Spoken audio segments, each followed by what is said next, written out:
Hey, everyone. I'll call the meeting to order since it's 6 o'clock and we have full house. I think we're just missing Sarah and Andy Scrivenich tonight. They are at their daughter's play, so I'll be solo tonight in the chair. And Audra let me know this afternoon that Dave Saint Laurent is not available tonight. So unfortunately, we'll push him to next week. So keep that on your radar. And then, so I think we'll just jump right into the community service requests.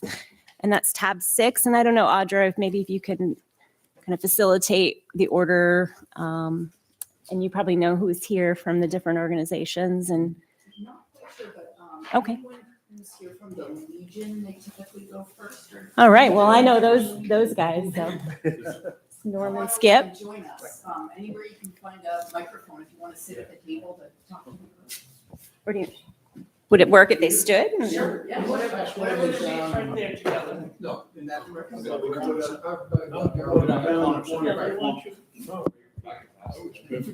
Whatever you're most comfortable with. You're welcome to sit I'll sit here then. Sure. Okay, so that's tab 6. And Ray, go ahead. Okay, just, I would like to recuse myself from voting because I am president of one of the service organizations, president of the board of Mary Spring. So I think I would like to be part of this. Excuse me. I would like to be part of the discussion if necessary, but I have to recuse myself from voting. I didn't notice that you were present. Great, thanks. All right, gentlemen, the floor is yours. Yes. We don't have any video in the French conference room. Oh, whoops. Let me start the video. There we go. So, yeah, I want to thank you for letting us come in and make our request. I'm Skip Pierce. I'm commander of Post 30. Really, you got any questions from us? This is the first time I've come. I don't know what you guys are expecting. So it looks like you're requesting $3,000. Is that correct? Yes. And yeah, does anyone have any questions for what they do for it? Yeah, there you go. That's the question. Yeah. As a rookie, I don't even know what you do. Yeah. Americans who does, so I don't know if that's okay.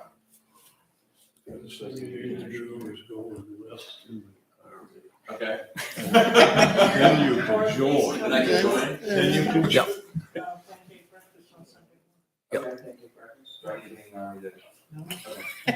Well, yeah. So some of the things that Post is used for, other than for the Legion, because the Legion is there to help other veterans.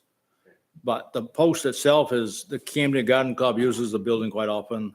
The Scouts, Girl Scouts and Boy Scouts use it. The Free Press Board uses it, I believe, once a month. The Rotary Club borrows our tables and chairs and use them on a regular basis. And we also give out a law enforcement and firefighter yearly award. We give out scholarships to the Camden Hills High School and Regional 8 trade schools.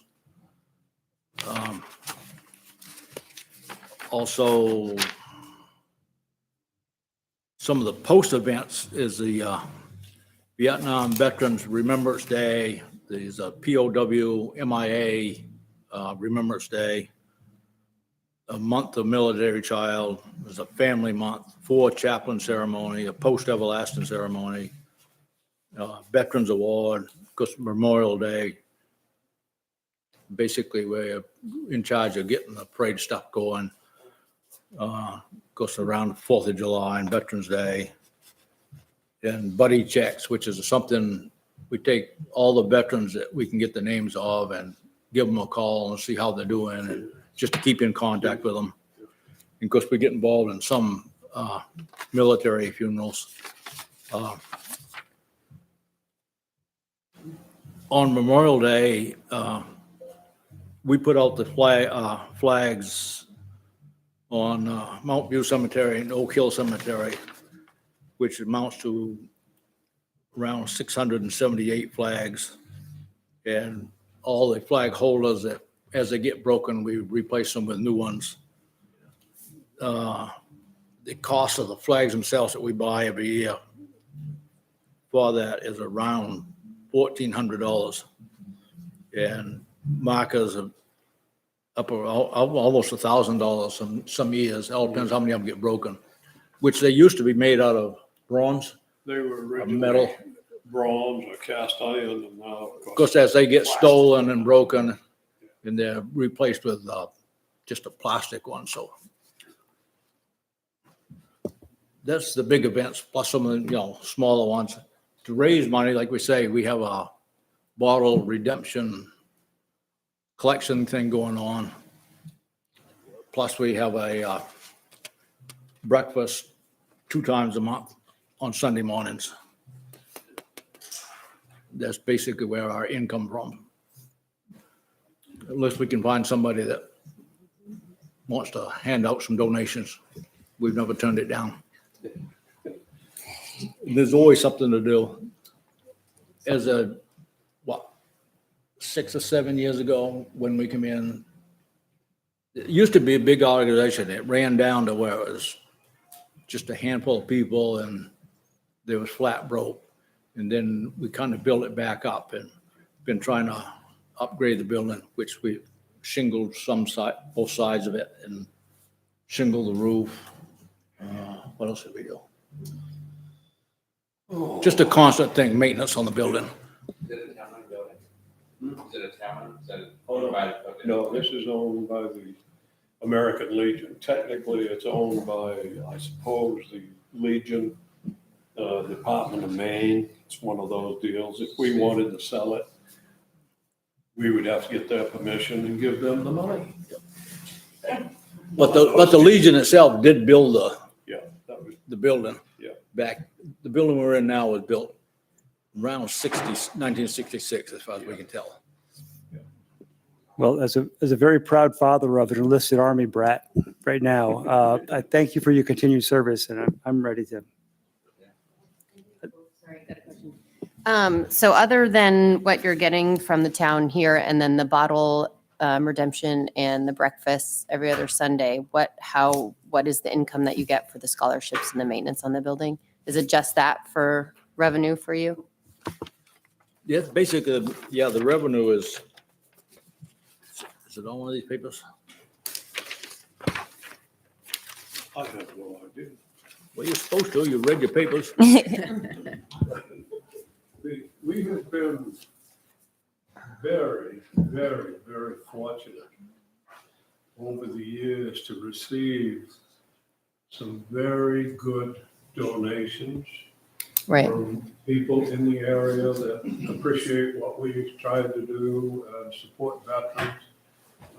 And some of it has been veterans that have donated, and some that's just people that know what the organization does and they try to support it. So we've been very, very. I was just asking because I didn't know if anybody would be opposed and if we're allowed to do this, but if we can up it, increase it from like 3 to 35 or from 3 to 4. I don't know where this is coming from technically, but because I just know how much you guys do Right. and I help do that. Like I'm up there every summer putting the flags out. So I do that Oh, too. yeah, So I just yeah, know how, what it is and how Like I much say, stuff. we're on a tight budget. And Yeah. The building is old now, so it does need a lot of upkeep, which still the building needs work and the parking lot needs work. Right. So I didn't know if that would be, I would love to make a motion to, if we could do 4, that would be my motion. Sweet. Motion and second, any other? Yes, I'd like to say something. I've had the opportunity to start, because I wanted to run for the select board, to start talking to people and collecting signatures. So can you hear me? No, put your mic on. Oh, I'm sorry. Anyways, in trying to get signatures to run for the select board, I've had the opportunity to start talking to people in the town. And across the board, it's very interesting to me what people are saying. And I said when I first came, as someone who's lived here for a long time, and my property is now worth a ton of money because I've lived here 40 years, that Camden, it's just getting increasingly more expensive. And my experience, which I feel badly about, I joined the budget committee because I really wanted the town to become more fiscally responsible. And then I have found myself coming to the meetings, and just like you, when I hear a story like that, I think, sure, why the heck not? Let's give them 4,000, let's give them 5,000. Or when the library comes, and I adore the library, it's like, why can't we give them more? But the reality is I think we have gotten into a pattern of just increasing. And there are many retired residents in Camden, like myself, who are on fixed incomes that are not going up. Yet our tax burden is going up. And I don't think we're being particularly responsible. And I just wanted to bring up this notion because I said when I first joined that I'm a systems consultant, and I did not see this group as one that was really engaged in kind of active discussion. It's just been approve, and no one ever says no. And then I thought, Mary Beth, what are you doing? You joined this because you wanted to start saying, we can't just keep increasing everything. And there's a notion called, and then I thought, why are you not speaking up? And then I thought about groupthink. Groupthink is a psychological notion in 1964 when John F. Kennedy made terrible decisions about the Bay of Pigs and invading Cuba. It's because all of his advisors, one would say yes and the whole group would say yes. And you want to be in solidarity with the group. And I was saying yes, even though I came to say, could we please just not keep raising the budget? Could we have the budget stay the same? So I've been researching other towns. I've been reading what other towns are doing. And Janet Mills and other towns are just saying, because of the cost in utilities, because of the cost in food, because people are struggling, a lot of towns are choosing to keep their budget the same. And it's not that we have an inadequate, weak, anemic budget. I think we have a very healthy budget. And I just want to bring up to our consciousness is the budget committee, is our goal just to approve everything that's asked of us and give increases? Or when do we start to say, no, this is not a good service to the taxpayers. We can't keep doing this. So I just wanted to bring that up. Yeah, thank you. Peter? I want to help Mary Ellen, Mary Beth, and the rest of us, because we've kind of jumped in at the beginning of the American Legion presentations, and we haven't heard from the rest of the group that are here asking for donations. But I'd like to just throw this out to the rest of us who are here, and also the public who is listening, that Mary Beth's got a great idea, and I spoke to my friend Ray, who's part of this request, if you will, that nonprofits asking for donations from the town have been historic in this area, in this region. And okay, that's great, but I would challenge, I don't want to challenge, I would ask the people here and also the people that aren't here, why would these 4 or 5 groups get a donation from us, but not 4 or 5 others who aren't on this list? Well, did they No, apply? I mean, that would be my question. There is no application. Okay, there is no, it's just here. It's just here because it was here last year. We don't need to get into this. I have a suggestion, and I put this out just quickly to help. We can listen to the other presentations. I would like to suggest, Mary Beth, we do it in half. We cut all of these requests in half this year, and next year, I brought this up 2 years ago in the budget committee.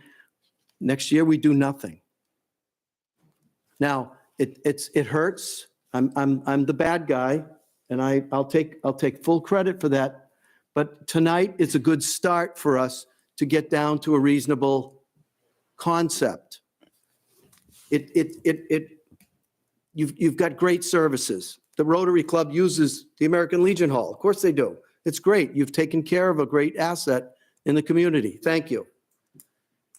There's other groups here that have never gotten a dime from us, and they won't.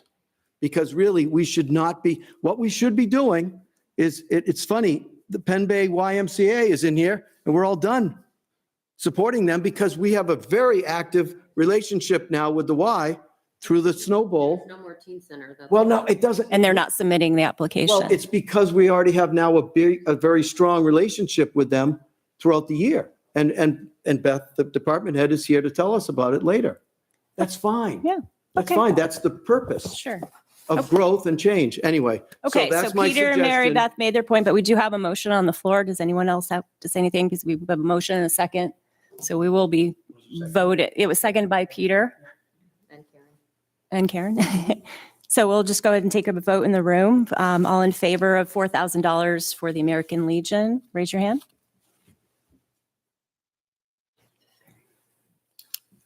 Okay, how many is that? 1, 2, 3.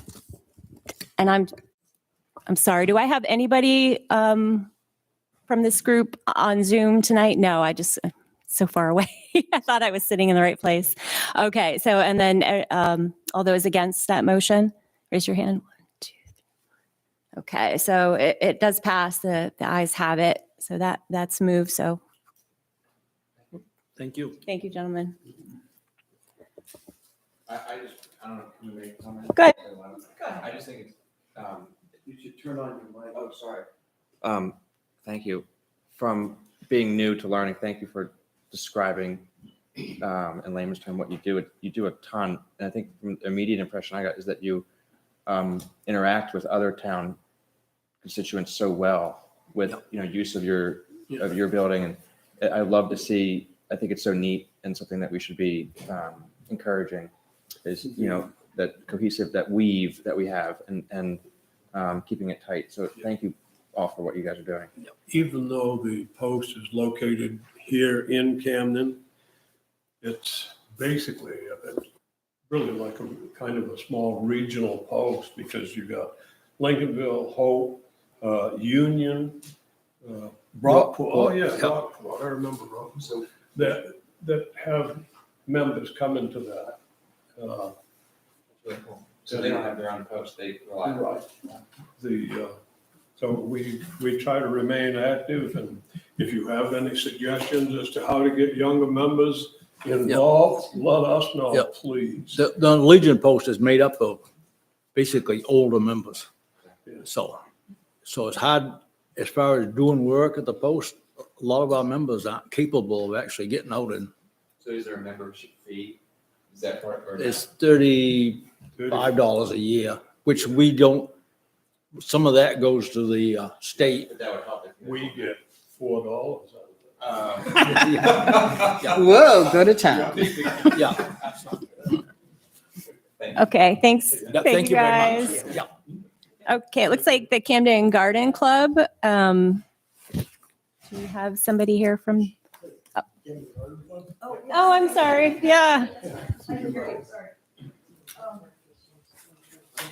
Can we go home now? You're all set. Stay the whole Go night. back to the Legion. I personally would like to thank all of you for what you're doing, because this is a very thankless job. Amen. Indeed. Thank you for what you're doing. Yes, thank you. I'm sure you get plenty of Okay. Hi, is this on? Yeah. I'm Susan Ryder. I'm here for the Camden Garden Club. And I believe also with us by Zoom is Mary Kay Hayes, who's the chair of our civic committee. And she works very closely with Dave St. Laurent and some other members of the town staff on our civic programs, which help keep Camden beautiful. So I want to thank you all for giving us the opportunity to come here tonight and talk to you about our request.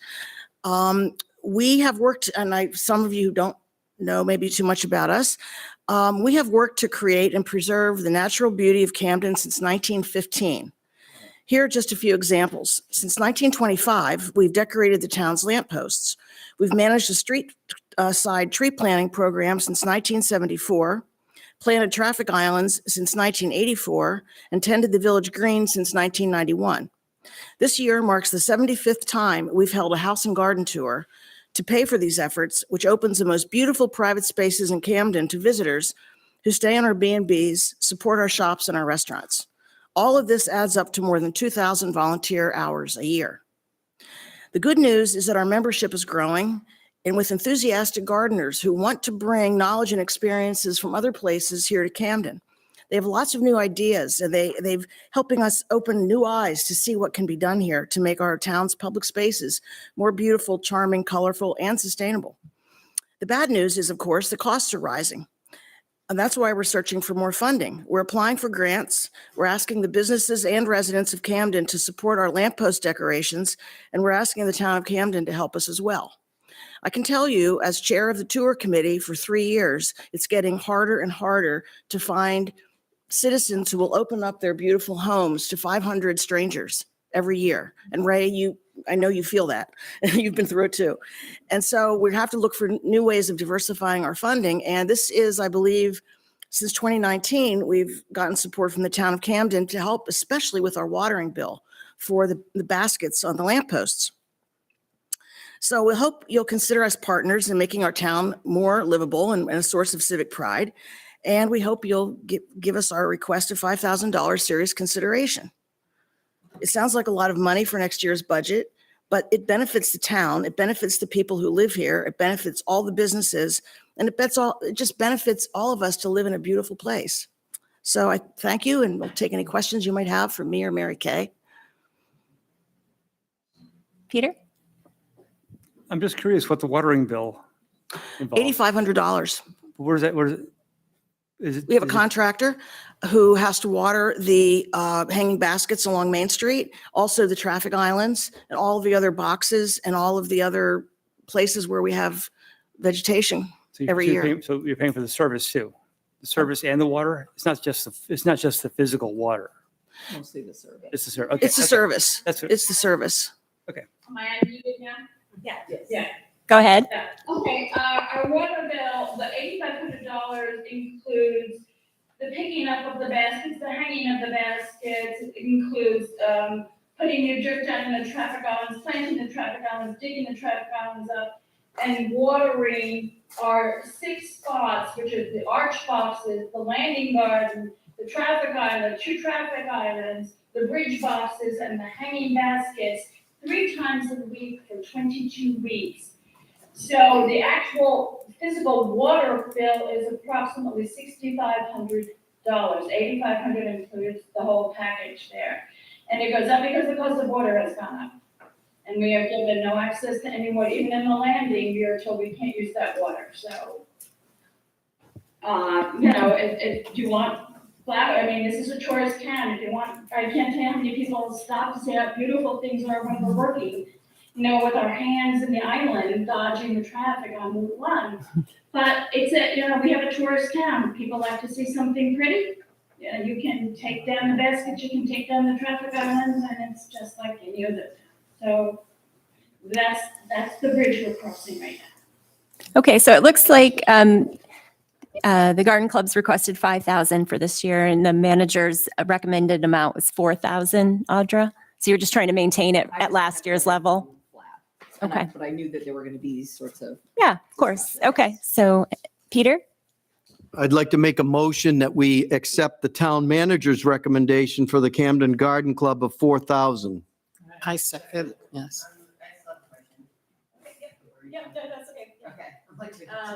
We have a motion and a second on the floor for $4,000. Go ahead, Courtney. I remember, thank you. I remember last year, I had asked if you guys were working more on trying to get perennials because every year it seemed maybe even a couple times throughout the year, the island parts, like up here by the library and stuff, would change. Has that switched over now to doing more things that you don't have to tend to as much, so it can be I can not as answer much that labor? as well, first of all, natives are only perennials, so natives and baskets is nonsensical. Someone would have to store the 50 baskets all winter long. The reason we try to put only annuals in the traffic islands is because the traffic islands are continually driven over. I couldn't begin to tell you what's in the landing gardens, but they are constantly wrecked by cars, and so you'd be spending a lot more money with replacing perennials, which are a lot more expensive than annuals. Not to mention road salt, I'm sure. Okay, so any other one. discussion? I had Go some- ahead, Will. And this is, I did actually just, who was I emailing with? Who's your member, is it Karen? She skis at Sunday River. Anyway, in charge of. Karen reading Cease? Yes. So I'm in the process of becoming a member. Oh, I'm great. very excited. Thank you, welcome. And thank you. And I've been working with Dave St. Laurent with the volunteers on the tree planting. Mhm. And I understand water. I've learned that water is a big part of that. And I've also been somewhat introduced to kind of the tree planting that you all do. And so I feel as though, and I just wanted to share, I feel as though I have a unique insight into a little bit more what's behind your request because of the increase in the tree purchasing and the watering, not only of the existing plants, but also the trees that we're actively planting for shade trees. So I didn't know if you wanted to comment on, because it feels like that's an initiative that you all are working on in the garden club as well, which is shade tree planting. That's right. Okay, Yes, we not do have just the, beautiful, flowers, but also, anyway. We do have a shade tree program, and we work in cooperation with the town on that. The thing is that if we really want to do more, and we've been holding the line through funding restrictions and the rising costs with what we've been able to do for the town. And we want to plant more trees. We want to add more baskets. We have 100 lampposts in town, and we only put flower baskets on 50 of them because it's expensive. We put wreaths on all of them, at Christmas, but we only put summer baskets on 50. So we'd like to do more. That's an example. And we'd like to do more tree planting, but And I'll speak, I think, confidently on behalf of others, but Audra, please tell me if I'm over, like, this is with how close you work with Dave, is I think that the town would love help from the garden club with watering. I don't know if that's a fair, I don't know, is Dave on? Or no? Okay, but that was something I would definitely want Dave to speak to, but it's because we're planting 50 trees every year and they need first 2 years of watering. We're watering 100 trees a year in Camden. That's a lot. And so Dave's been doing that, and he's been watering on the weekends during himself the summer. personally. Yeah. And so that's something that we frankly don't want to use this time, but we wanted to coordinate to see with the Conservation Commission and the tree volunteers to help. I don't know if conversations have been happening, but it's an expense that frankly Dave had in his tree program for stuff that he has all line items and purchasing and watering and stuff like that. But Great. I just thought to Sounds share. like a great conversation and partnership for all of you. Trying to couple with Dave to try to work out a plan where everything could get done at once. But we have been working very closely with Dave because we both have watering problems. So Right. Thank you very much. Yeah. Okay, great. Thanks, Will. All right, so we have that motion for 4,000 on the floor. I'd like to take a vote if everyone's all set. Questions? All those in favor? Are you raising your hand, Courtney? No, I was just reading the one from, the note from Janice. Janice's comment. 1,400. Yeah, So what she- does that mean? I mean, So it's like a the net. Money that the 4,000, then 1,400 of this 4,000 also goes towards the shade tree. So we're basically taking money away from the shade tree program. What? Come on. All right, so sorry.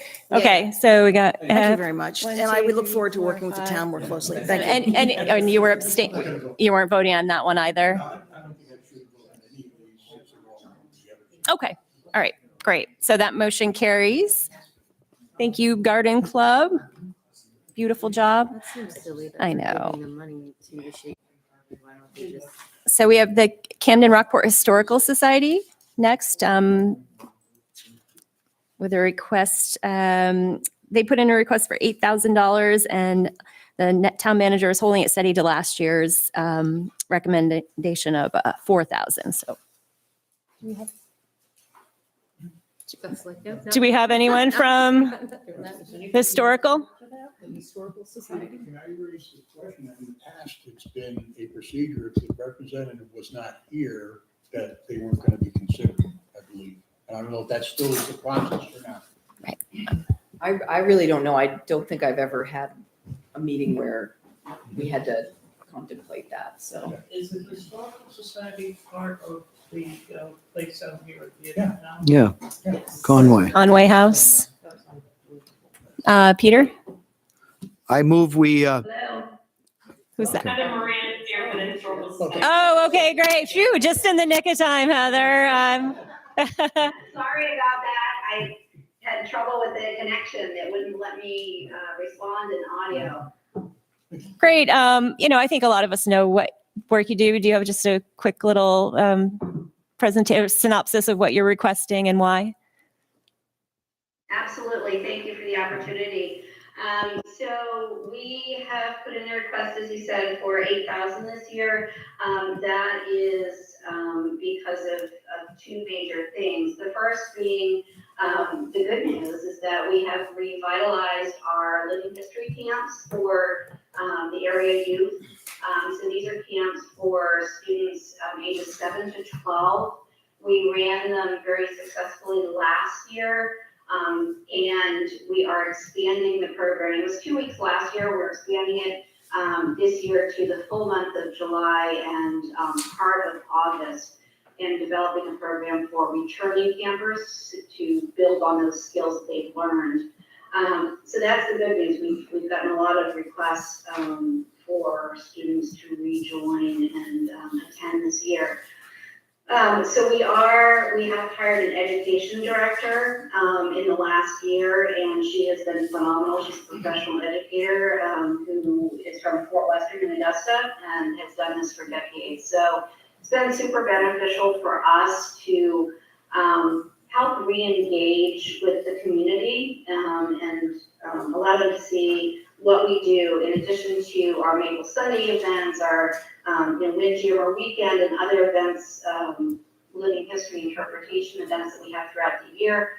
The history camp helps bring in and hook kids on history, which we're really excited about. The bad news is that we had a catastrophic roof leak develop in our 1770s homestead, which is really the jewel of the campus. That happened in the fall, right before one of the major storms. And so we are faced with the unexpected expense of over $22,000 to re-shingle only one half of the roof, which is, like I said, an unexpected expense. We are trying to seek some grant funding to offset that, but it's something that really has to be addressed immediately. So we rely on memberships and donations and the generosity of the town of Camden. So we are feeling a pinch this year, but we are hopeful that we can continue to expand our programs. Go ahead. I don't have a mic. Oh, so sorry. Yep. I'll borrow We'll yours. share. Okay, you're the Camden Rockport. I don't need two. I do not speak out of both sides of my mouth here. You're the Camden Rockport Historical Society. What kind of funding do you get from Rockport? Yes, ma'am. We receive no funding from the town of Rockport. They do not offer funding to provider agencies. There was an opportunity, I'm going to say probably 3 years ago, where it looked like they might offer that, but they discontinued that program, and we have not received any notification that something like that might be offered in the future. So we do rely on the town of Camden, even though we hold the history of both towns. And Rockport gets a free ride. Basically. Interesting. We should hold the name of Rockport. I think that's an excellent idea. So Okay. are they asked on a regular basis to cough up? I mean, does anyone ever ask Rockport? Ray, use your microphone. Ray, microphone. I would, Okay, you want to answer that? Go ahead. Go ahead, Heather. no, I was going to say I would love to obtain funding from them. We can't force them to give us Right. Okay. So any funding at all, so. Ray, do you have some insight into Yes, that? several years ago, and there was a long time ago, before maybe many of us were even here, when Rockport did fund provider agencies just like Camden does. But they suspended that or got rid of it for quite a while. And then about 4 or 5 years ago, there was some member of their select board who said we should do this. And they did open it up to provider agencies like the Historical Society, Mary Spring, and others. They did get quite a few requests. They honored those for that year, and then they had a change of heart. Right. Anyone have any other thoughts or questions? I do remember that Go exact ahead, same Peter. question 10 years ago when I was on the budget committee about Rockport. So it's all of a sudden it became very familiar. My question is the increase ask from 4,000 to 8,000, would you say it's more a result of the roof issues or of the expanding of the camp in the summer? I would say it's more of looking into the future and seeing the expansion of our offerings.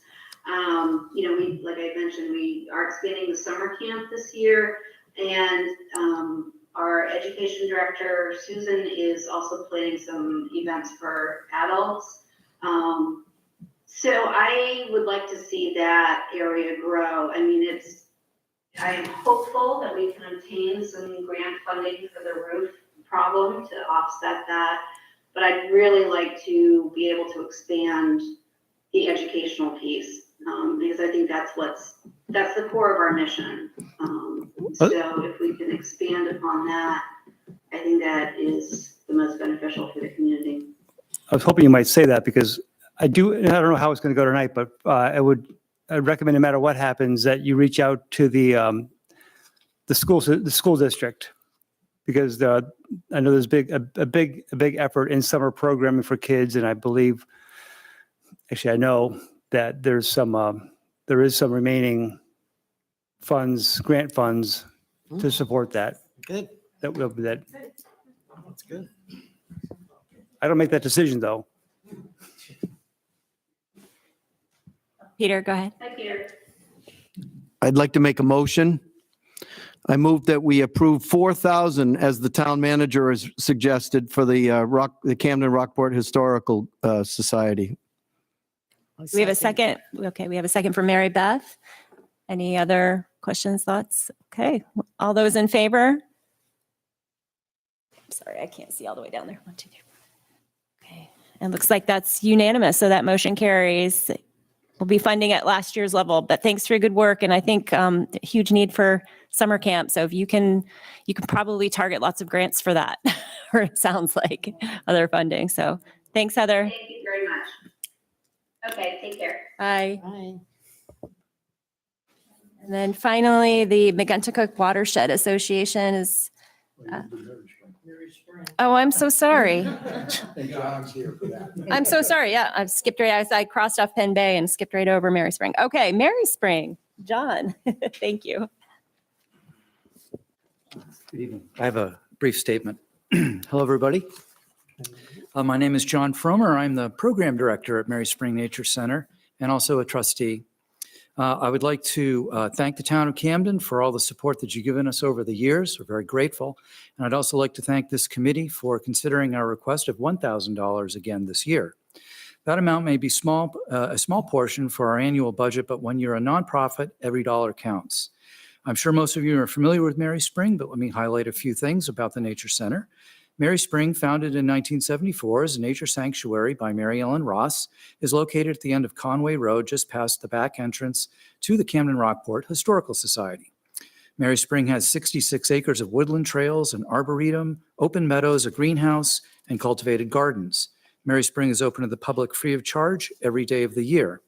Mary Spring sponsors up to 80 environmental education programs for children and adults. These include our weekly series of Tuesday talks, a dozen weekend workshops, lots of free family events, and 2 weeks of summer ecology camps.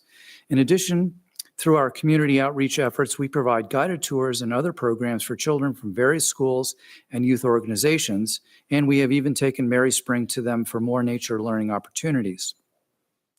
As you can see by our numbers, Mary Spring has been very fortunate during the pandemic to have strong income from our membership and the foundations that support us.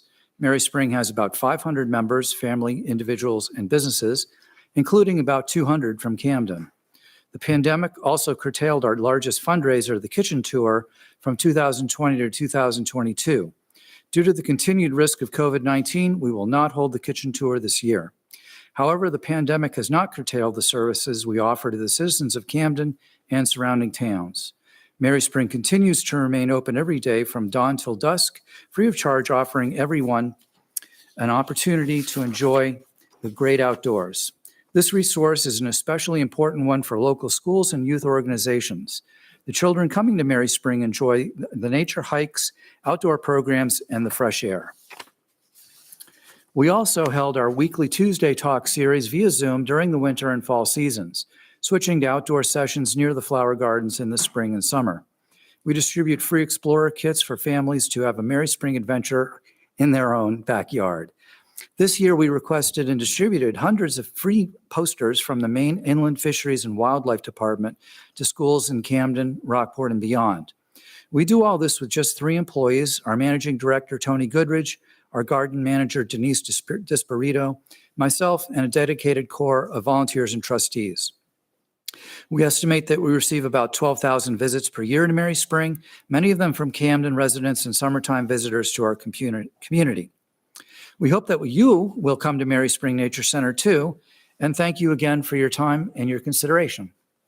If you have any questions, I'm very happy to address them. You're doing a great job without a lot of money. Very impressive. Well, thank you very much. Oh, yes, that's a good point. Yes. Sorry, what was that? It's a lending library that members can use. It's just Fantastic. really good. Peter?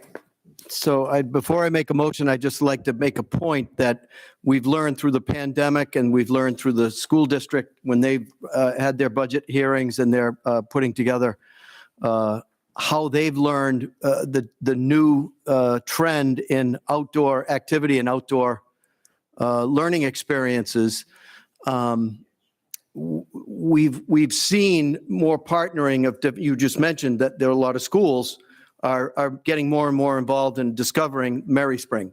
So with that note, and the comment that Peter, my colleague to my left, mentioned a minute ago, I would make a motion that we approve $0 for Mary Spring in anticipation of hopefully working on bringing these kinds of donations down next year and showing that we can come up with a kind of a solution to what we've been asked to do, which is to kind of take care of business here from the taxpayers' standpoint.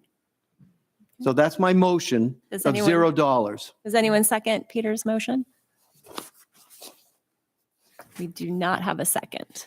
I'd like to make a motion that we approve the $1,000 as shown on the budget. Okay, do we have a second? We have a second for Margaret. Any further points or discussion? No? Okay, all in favor of 1,000 to Mary Spring? Let's just vote for it. That's good. Okay, so that motion carries unanimously. Thank you so much. Very much for your Yeah, time and appreciate it. consideration. Mary Spring is thankful. Yeah, good. You do a lot of good work. Now, McGuntacook Watershed. I just discovered. Good evening. My name is Aaron Bailey. I was the prior executive director in Lake Warden McGuntacook Watershed Association last year. I accepted a new position and they just hired someone as of this week to start in another month. For those of you who don't know, the McGuntacook Watershed Association is a 32 square mile watershed around the town of Camden, Lincolnville, Hope. We encompass McGuntacook Lake, Norton's Pond, McGuntacook Lake, McGuntacook River. We offer several programs that benefit the town of Camden as well as Lincolnville. We do submit a budget to Lincolnville as well for help with them and have been approved. We do water testing. We have a stewards program that does the milfoil and water testing to make sure that we don't have any harmful stuff getting into our lake. Last year, we checked over 2,500 watercraft between the 3 ramps at Breezemere and Lincolnville and the 2 in Camden. We hire high school kids, sometimes college, to come and they man the boat ramps Friday, Saturday, and Sunday for the day and check all watercraft that go in, boats, canoes, kayaks, to make sure we don't have any invasive species coming in our lake. Knock on wood, we do not have any, where other lakes and ponds in Maine do. We also have the Partners in Monitoring, water monitoring program, where we test actually 3 areas in Camden every week during the summer for bacteria. We test every Wednesday, the volunteers. We submit those tests to the lab in Rockland, and they get back to us whether there's a high level of bacteria or a low. We had 3 times this year where Shertail Point tested higher. So I am always in communication with the Parks and Rec Department. We have a posting. They post on their site. We post on our website. We usually test the day after. And if the test usually comes back good the next day, sometimes when we take a test, there could be geese in the area. There could be, a lack of rain. This year is what really caused it. But we do retest. And then if not the next week, we get that usual negative test. So we do offer that program. We also have the lake warden up at the lake.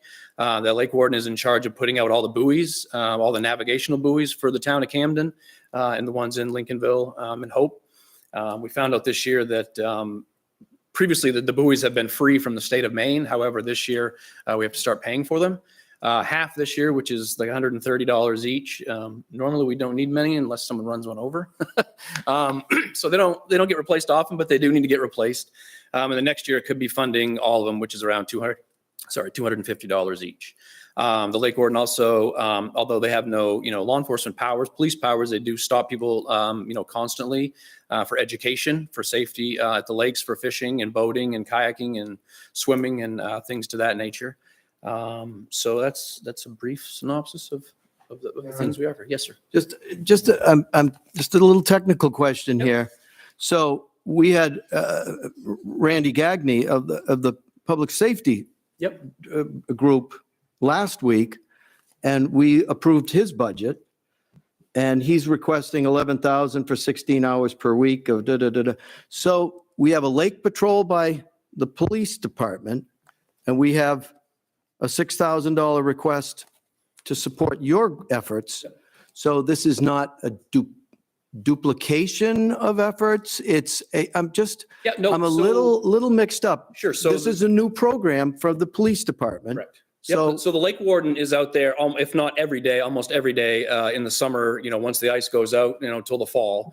So we offer that, throughout the whole year. so that's you. Yes. Okay. The Gunnacook Watershed The watershed, Association. okay. Yep. And we also do the buoys. We put the buoys in. We also help put the Camden swim buoys in for Okay. Barrett's Cove. All So right. we offer those services along with the water testing for Camden. Yes. Okay.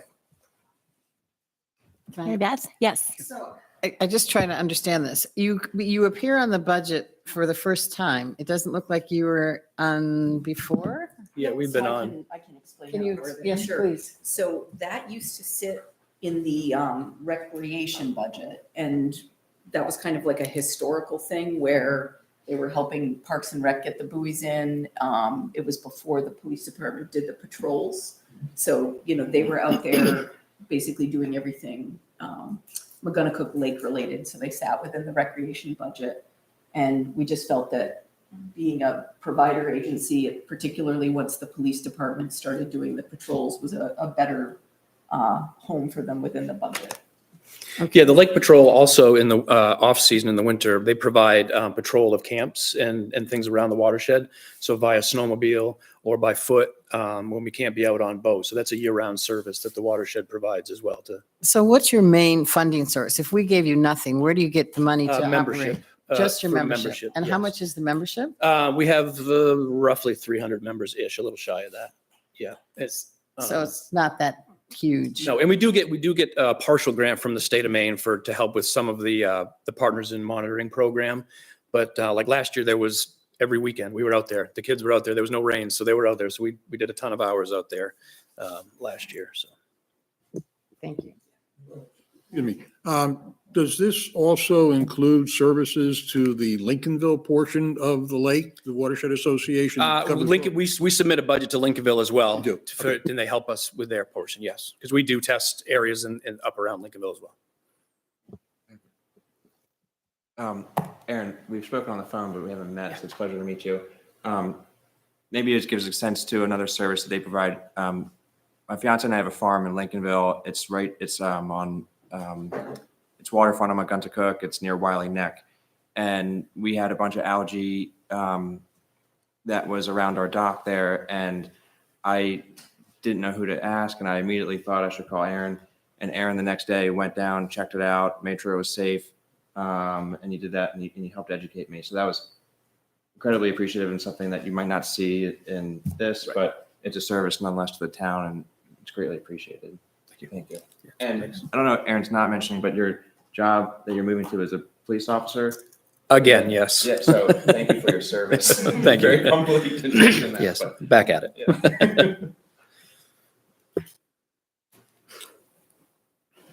Does anyone have any other questions for Aaron or any other comments? Would anyone like to move to accept it or make a motion of any kind?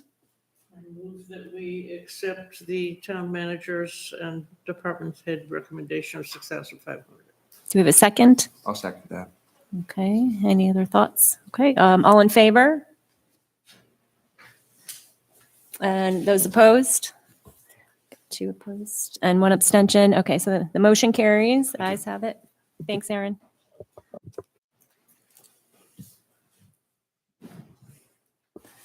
Okay, so we've done them individually. We don't need to do, Jody will tally that and that's that. Okay, so we are moving on to the fun stuff or more fun stuff. The Harbor Department, Steve Pixley. You want to join us at the table? I'm sorry. Great. Where are you? We, so the Harbor Department, sorry, let me get my glasses on. That is tab 7. And this is Harbor Master Steve Pixley presenting. It's after the library budget. Yeah, page 23, if everybody found that. Okay, Steve, you have the floor. Well, hi, everybody. So we have I was gonna have a presentation from Jody, but she's got a worried look on her face, so maybe she can't get that going. Worry, concentration. Yeah, combination of both. People, I'm trying to find the screen. Oh, AV problems.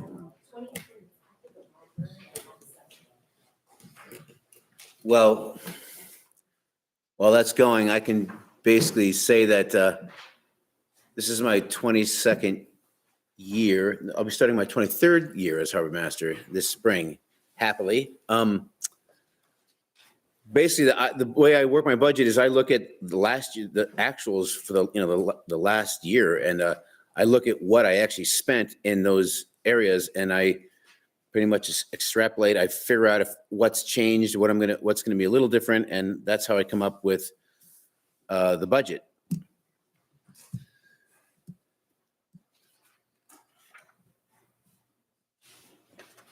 Here we go. Yeah. So in the beginning of the summer, before early spring, and beginning of the summer, I've got 520 moorings, permit sites to take care of. And wait, hold. All right, you can change to the next one. Yeah, I told her I was going to give her this, and she was going to see it. This way, it would be seamless, like. Yeah. Hey, it's a work in progress. So this in the beginning of the season, a lot of my time is actually, let's say I get on average 20 to 22 permit sites that have been given up, whether the people have moved or have passed away or they don't boat anymore. And so I've got to go down the municipal waiting list and find the next person. I'm also at this time of year working with the inspectors, and we have to take care of making sure everything's safe. They dive on it and look any changes in geographical locations, stuff of that sort. Okay, Jody, you can go to the next one. The reason I'd like to get that done as soon as I can is because once the crazy time happens, July, August, a lot of my department's time is managing the overnight dock system. It's taking reservations and things of that sort. Okay, Jody.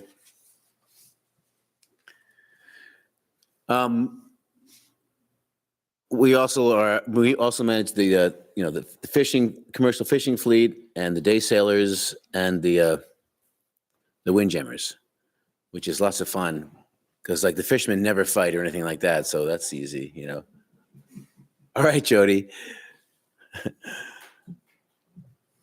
We also take care of the public launch ramp. We have to manage that. So every day we go, we make sure people are using that correctly. It's kind of fun to watch folks that aren't good at launching boats and retrieving boats do that. Kind of. All right, Jody.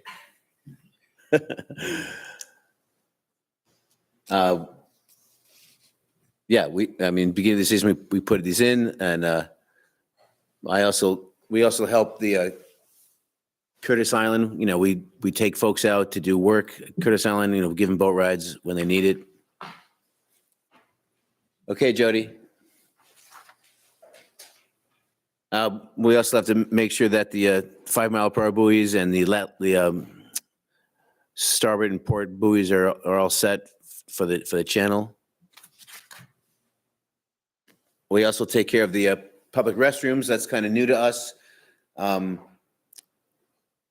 used to be under Beth's direction, but it made sense since my crew is there. So we're taking care of the restrooms, staffing it, keeping it clean, stuff of that sort. We also build and maintain all the memorial benches that are down there at the wharf. Okay, Jody.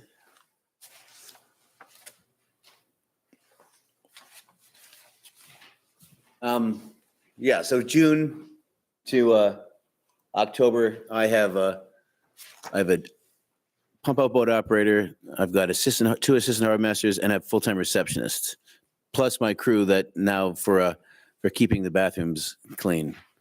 I have a morning person, and then luckily I found some nice students that are really good. They worked out great last year. They take care of that at late afternoons and nights. Okay, Jody. Yeah, this was kind of a action shot I had to put in. Obviously we do other things as far as monitor speed and make sure people are acting in a safe manner.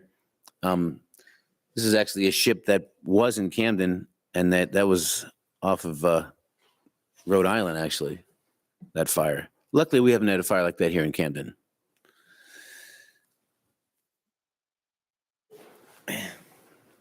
That's my presentation. Yeah, you can clap. Go ahead. If you get another ship like that, you can put it over there in place of the breakwater that you want.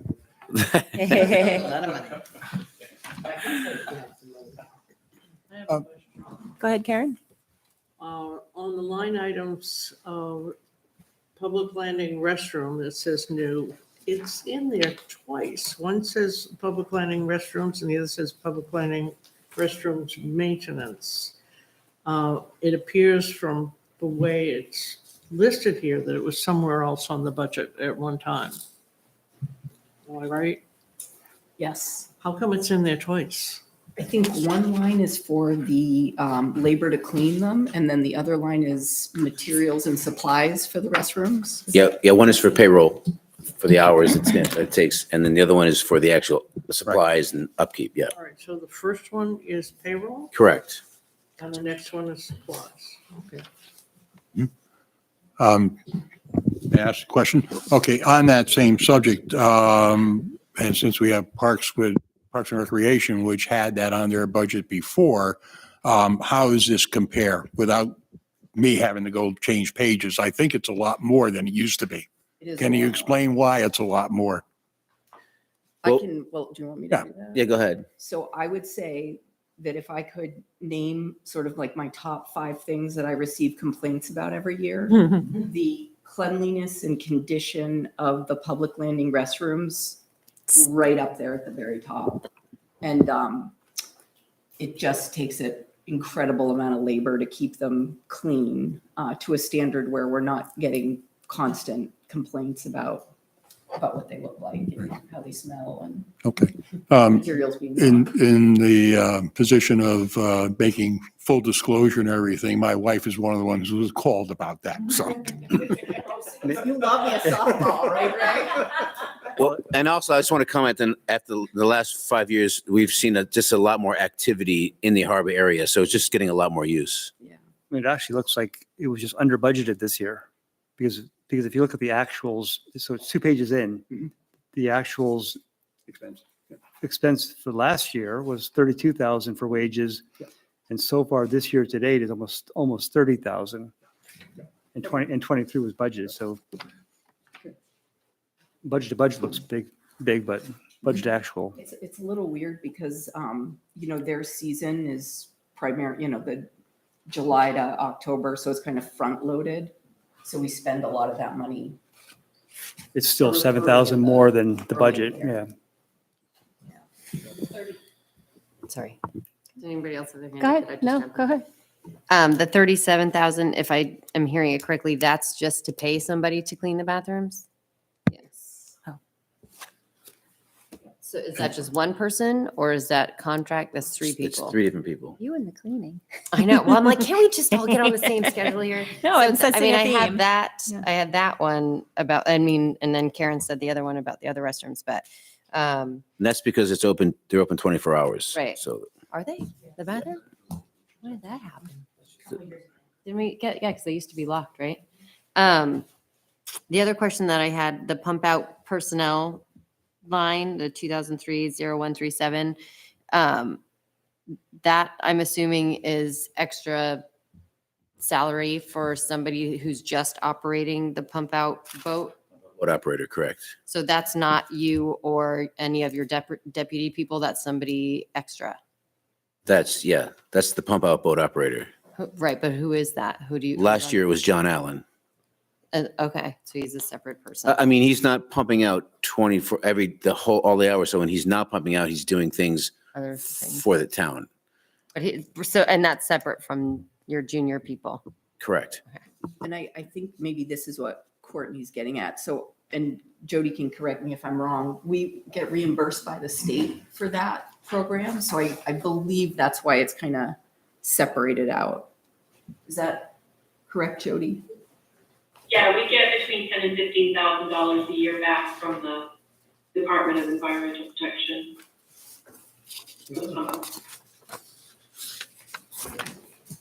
Okay. First, having served in the past on the Parks and Rec Committee and everything, I always wondered why the restrooms down in the public landing weren't here. So I think it's an absolutely great switch in bookkeeping. The other thing I would like to know is why are we leasing submerged lands? And where are they? So that's a state program. And so anybody, this goes for private property owners as well. So anybody who has a structure that's over state waters, so it could be the harbor, it could be, the lake, has to pay submerged land lease. Does this, Yeah. The finger floats. Any float. does it include personal piers? No, we wouldn't pay for the. Well, the people who have their own piers have to pay a submerged land lease. Mhm. I had a question. I've listened to some harbor committee meetings and you had I think, so correct me if I'm wrong, on mentioning you were in your head, or maybe you drew something about Lake Beach and creating an easier way to get people with their kayaks up and back. Yes. Is that in here, or is that something that we're still kind of thinking further Yeah, out? that's something I don't have that budgeted. Okay. I was going to actually do a trial thing and just take a couple old floats and make like a step system. So instead of that granite kind of cliff to go over that, Yeah. they would be able to have like steps, or maybe have like fake turf that they could slide their boats down easily if it was, because it's usually a lot of kayaks, but there are a couple heavier ones that it'd be good to have that. Do you want something in there in this to particular, or is that something That's going to be for the next year, because I haven't even talked to the actual select board to see if they would allow me to put that in, but it's in the works. Lindquist had his hand up. So Steve, explain the last item, harbor management software. Few years, 2021, 22, 23, that's almost $6,000 spent during those years on software. And now you want $5,000 for software. Why are we buying so much software for harbor management? Well, good question, Peter. The issue is where we are right now is we have an antiquated software for harbor, so antiquated that the gentleman who was helping us to run it, we were trying to make it so we could interface the 520 permits and my lat longe sites and also all of the billing process. So the whole idea is to make it easier for billing. We were kind of like getting money because he was helping us a lot on kind of like carrying us along until we could find a new software to take over. What we're hoping to do, and Marlene and I are working on that now, is we've got two different candidates of what we're going to change to. Plus, there's also Trio we talked about. We may integrate that because we already use that for software with other things. Well, okay, but so this The is, yearly expense that you see is actually just a yearly licensing stock to have the software. We're not buying the software each year. That's expensive software. That's a lot of money. Sorry, Jody. So you would, it's not a subscription service. You actually own this particular software. You would purchase and own it, or is there an annual fee, or is it like a maintenance fee? It's an annual fee for us to use their software. And is this $5,000 the annual fee, or is this the upfront? Or maybe you don't know. This, I believe, was in anticipation of selecting a new software for the harbor. So it might not be $5,000 every year. It might presumably be less just with the maintenance fee. We're hoping so. Okay. But we're also looking at the Trio software, harbor billing system too. They're onboarding that. Trio is our municipal software that we use throughout the finance office. So it'd be really nice to have that integrated with Trio. So we're also looking at that. But Margaret? If you utilize the Trio software, is that less expensive, more expensive? It would seem to make sense that you have software that is integrated across the board. If you're already using that software, if there's a program within that, then you've got so they something would that talks be- to They each other. wouldn't be charging us for that particular module to add that to our software system. So there would be a fee involved. I'm not sure what it is because they haven't rolled it out yet. They're in the process of testing it. I would just be concerned about adding a new, very expensive software that goes on and on. That doesn't talk to the other software. That's like, okay, you in your office use an iMac and I'll use a PC. That doesn't make sense. Good point. Good. And I just wanted to make a point and just, Jody had given us this packet that showed the revenue side too a little bit more easily. So it's not in the binder, it was in that original packet. So it looks like with permits and all sorts of, permits and fees and mooring fees, things like that, it's revenue positive if you take out the bathrooms, which, the town needs bathrooms. So I'm just. Well, we could charge. Yeah, there we go. Charge for parking and for.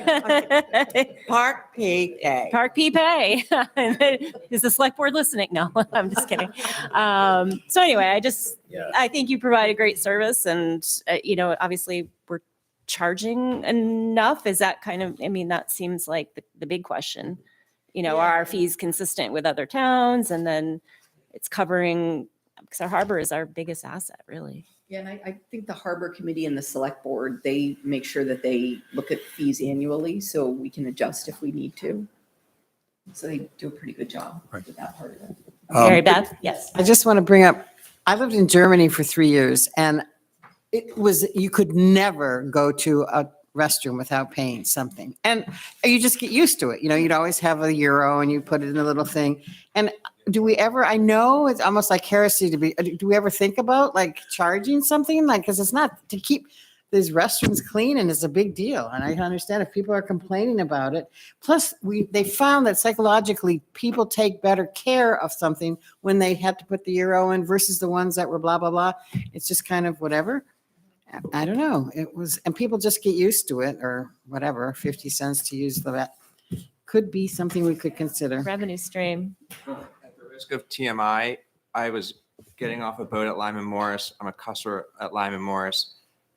Was trying to use their bathroom in somewhat of an emergency situation, and there's a lock on there's a code that they don't. So it really is the only public bathroom if someone's in an emergency situation. Yeah. I think Ray had a comment and then Margaret. Yeah, actually, part of this was answered, and when we're going to get in later on about process and everything, I think for the future budget committee meetings, it would be very helpful to put that revenue stream attached to this Yeah. instead of having it way up front or whatever, because I was going to ask Okay. what the revenue stream is. And that was definitely our thought early on too. And so it is in that packet. Oh, but you probably just had it emailed to you. You were probably at home.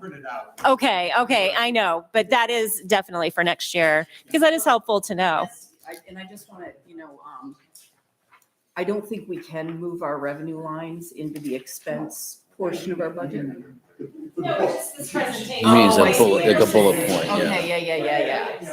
Okay, yeah. I get what you mean. Right. Mhm. I mean, put it right after the burning boat. Sure. And Margaret.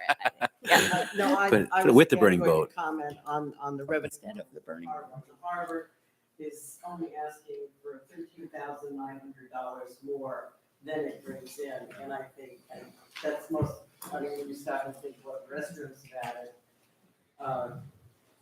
There you go, maybe you better review your dock fees again. Yeah. I'd like to make a motion that we accept the budget requested by the harbor. It's $343,900. Correct. So, okay. We have a second from Ray. Any other discussion? Okay. All in favor? Anyone opposed? It doesn't look like it. All right. That passes unanimously. Thanks a Thank lot, you. Steve. Yeah, At great. the risk of being politically incorrect, I hope your desk is clean. Actually, right now it's not because we got the public works down there ripping everything up. Lame excuses. Okay. Now we have Beth. Yeah, you're on. Come on up. I have some handouts if you want to pass along. You're going to kick it off by explaining the difference between recreation and parks. I can. or That you would be can. helpful. Okay. It's confusing.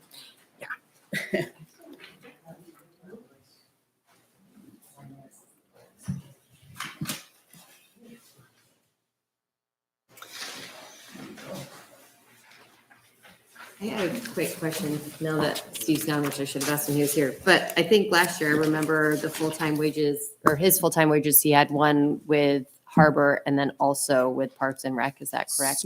Snowball. Different, that's under a different umbrella. Yeah, because we use his services in the winter. Right. When he's kind of in downtime. Well, good evening, Budget Committee. My name is Beth Ward. I'm the Parks and Recreation Director for the town of Camden. And Audra asked me to explain why we have a recreation budget that's separate from a parks budget. So in recreation, we have programs that we have and events that we put on, and it's based on what we do for recreational programs. Parks is for maintenance to our parks and different town facilities. So that's why they're separate. And I have a PowerPoint. So our mission is to enhance the quality of life for residents and visitors through recreational opportunities, community events, and stewardship of the town public lands. Next slide, Jody. Thank you. Camden Parks and Recreation Department manages and maintains more than 700 acres of town-owned property, such as Lake Beach Park, Meaden's Cliff Trail, Curtis Island Overlook, Seabright Dam Riverwalk, Bog Bridge Boat Launch, and Camden Snowboat grounds and facilities, to name a few. Staff also manages in the rentals of the Snow Bowl facility for weddings, reunions, memorial services, and other gatherings. Staff also manages and schedules field use for several sports organizations. The events and concerts that we are involved in include the Ragged Mountain Scuttle, Camden Snow Bowl Trail Fest, Summer Sounds Concert, Camden Windjammer Festival, and the Christmas by the Sea Parade. We partner with Maine Healthy Beaches Program, doing weekly summer beach water testing and reporting. We continue to host Camden Summer Rec Camp at the Snow Bowl facility. Next slide, Jody. So this map is in our Camden Outdoors Guide, which I just passed out to all of you folks. Our staff created that guide and continues to update it. The stars on this map that we're seeing on the PowerPoint indicate town property that Parks and Recreation manages and maintains. Next slide, Jody. This is the list of what we do at each of these locations. As you can see, a lot of spring and fall cleanup, weekly mowing, daily trash pickup, as well as general maintenance and to all the facilities. Next slide. So the Parks and Rec Department shares roles with the Snow Bowl budget. So 2 full-time positions for 6 months are in recreation budget, and then those people for 6 months are also in the Snow Bowl administrative budget. We have 8 full-time positions for 7 months in parks and 5 months in Snow Bowl Alpine. 1 position, full-time position for 7 months at the cemetery and 5 months at the Snow Bowl as a custodian. And then we always hire a couple of seasonal positions for 6 months for parks and cemetery. Next slide. So highlights. We continue to program to replace public park signs and overlook signs. We have maybe a handful left to do. We worked with a donor to install a memorial sign to include a trail map and other details at Maiden's Cliff. We repaired a broken cable at the Cross Monument at Maiden's Cliff this last summer. Installed 5 new floats at Barrett's Cove and Bog Bridge boat launches. We repaired the ball field, which we filled in ruts and reseeded due to damages from vehicles driving on it during Toboggan Weekend of 2022. I've been working with FEMA really closely due to a severe storm and flooding event that happened in October of 2021, which included washouts on the mountain and erosion at Hosmer Pond Boat Launch. Next slide. So wages and benefits are definitely a slight increase, but all of my positions are finally full. It's been several years that we haven't had a full roster, so it's great to have a full staff. We'd like to purchase a new mower trailer. This trailer will tow our mowers to the different parks that we have to get to throughout town. We'd like to purchase a new 4-wheeler to share with the Snow Bowl. And we need additional funds for bridges and trail repair and restoration. Some of our bridges are about 15 years old now, and they're starting to fail. Next slide. So plan projects. Now that there's a sidewalk to Shirt Tail, we'd really like to make improvements to the park, make it safer and more appealing for families to go down there. So that's something that we've been looking at for several years now. We want to do a tennis court restoration, and those estimates are between $200,000 and $300,000, but we have a grant for that, so it would be a match that we would, depending on how much it came in. Plus, we do also have a reserve for tennis courts, which is a small amount, but we have a reserve maybe for some engineering. And the town Parks and Recreation, we're building a new website, and it's going to include all of the points of interests that are in this outdoor guide with an interactive map. So if you scroll over one of the parks, it's going to tell you about it and what you can do there and stuff like that. So the cemetery budget is ultimately reimbursed to the town by the Cemetery Association. So that's very similar to last year, and I believe they've already voted that they're good to cover those costs again this next budget. So any questions? I just have a comment. The broader political sphere has, us wanting to conserve 30% of our lands by 2030. And Camden is, including our town properties as well as the state park, is around 32 or 33%. And so I just want to give that to a scale of reference for how much land Parks and Rec manages, absent the state park. And something, frankly, I think we all should be really proud of. That's cool. Beth, a couple quick questions. And there's 3 different budgets here that and cemeteries another one. I know, I'm sorry. But could you just summarize for us, how many employees report to you? How many, total? Because instead of adding up here and there, how many people do you have reporting to you? 11. Mhm. Okay. All right. And that includes ones that you have during the Well, winter. with one is snowball. me, so 10, I'm sorry, 10. One is me. okay. I report to No, myself. you can report to yourself too. Okay, Yes. fine. All right. So, I mean, and it's divided up. And I have a question. I've looked at this in the past and everything too. Has there ever been an attempt to just put the Parks and Recreation budgets together into one I'm glad you said one thing? Because to me, it's always been why do we separate it? I don't know of other towns that do that. They might. But to me, it's always seemed kind of ridiculous to look at 2 different budgets. Snowball, I understand. Yep. But these 2, I think, should really be merged together. We've actually been talking about that. Yeah, so. we agree, Ray. Yeah. Good. Peter. That brings up a good point, that Ray, it is difficult to understand the different breakdowns of budgets and all the activities. And again, getting back to the comments earlier, and from what I've learned from the school department, there are more and more outdoor activities going on with our young citizens, our older citizens, our visitors are becoming more attracted to different parts of town, not just in the winter, but throughout the whole year. Okay.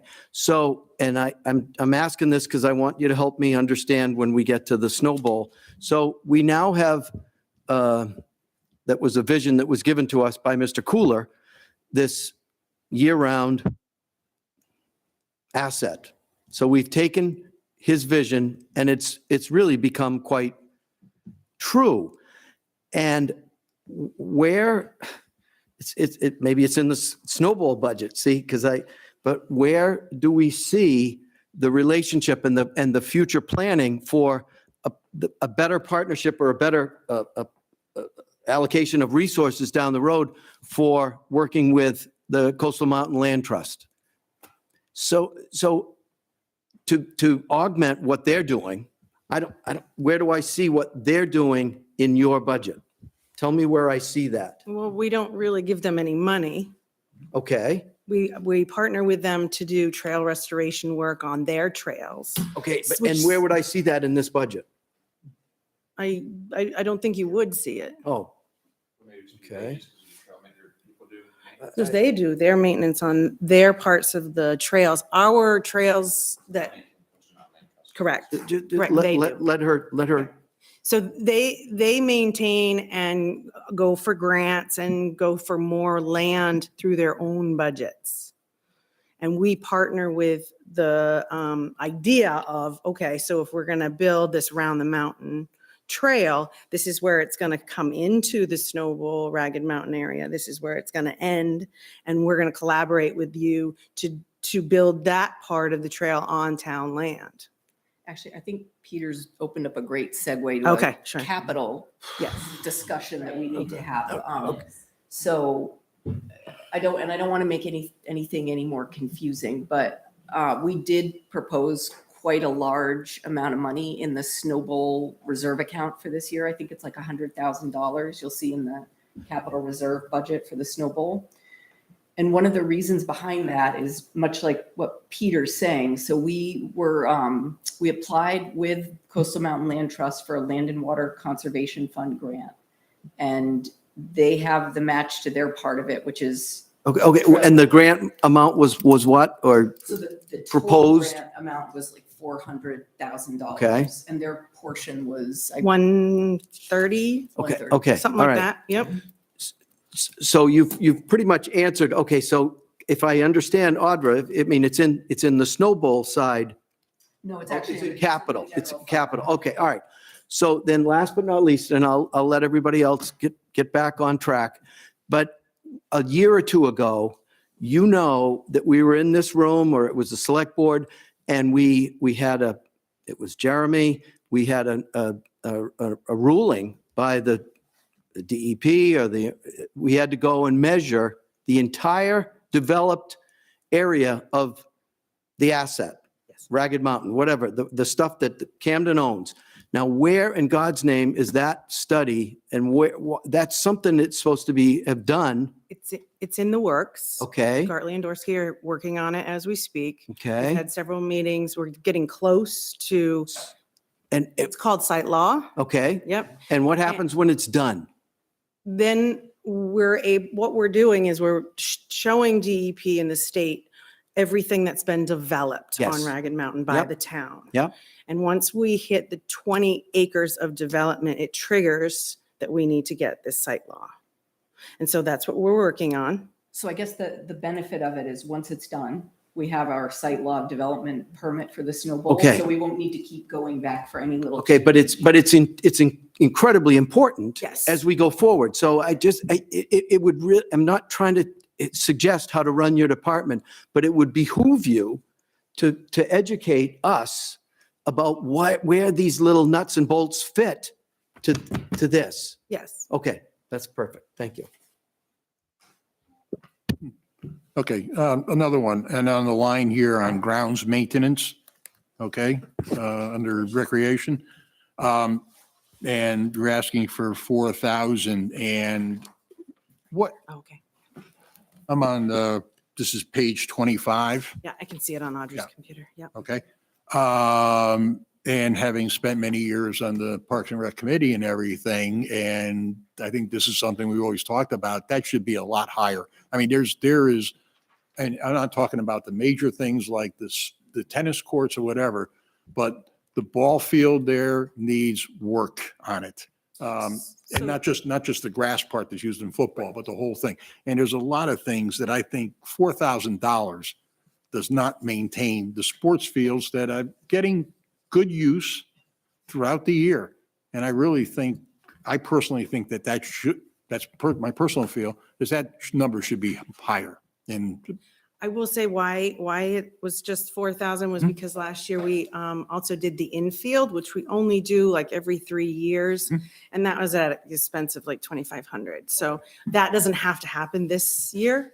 So that's Right. why I didn't put the additional 2,500 Okay. in there. now, is that normal every 3 years for an infield when you look at others, Parks and Rec departments No, around, like Marge schools- Jones Field? Do they do it schools- just every 3 years? Schools do it every year because their school softball and baseball play on those. Ours is more of a recreational pickup, adult league. Right. I mean, if folks really, want it pristine, I'd happy to put it back in, but I think people have been generally happy with it. Ray, I just had a question on your question. Are you chatting, like maintenance? Are you chatting repair of like benches, or are you? I would include both of them in there, really. I mean, it's a general maintenance, but some of the things do need to be repaired too. That's where you're seeing that we need more money, is probably so would repair be in a different? Nope, or it's is that same. Okay. Same. If you go out there at the one ball field that we have in the entire town, is the backstop and everything needs to be repaired. The fence is broken in certain places. There's a lot of stuff that needs to be done there that can't be done for $4,000. And I personally, I don't know if I'd make a move here and everything like that, but I really think that number should be higher, not necessarily hugely higher, but maybe a growth in it each year. And I would defer to Beth's suggestion on that, even as I think it should be higher.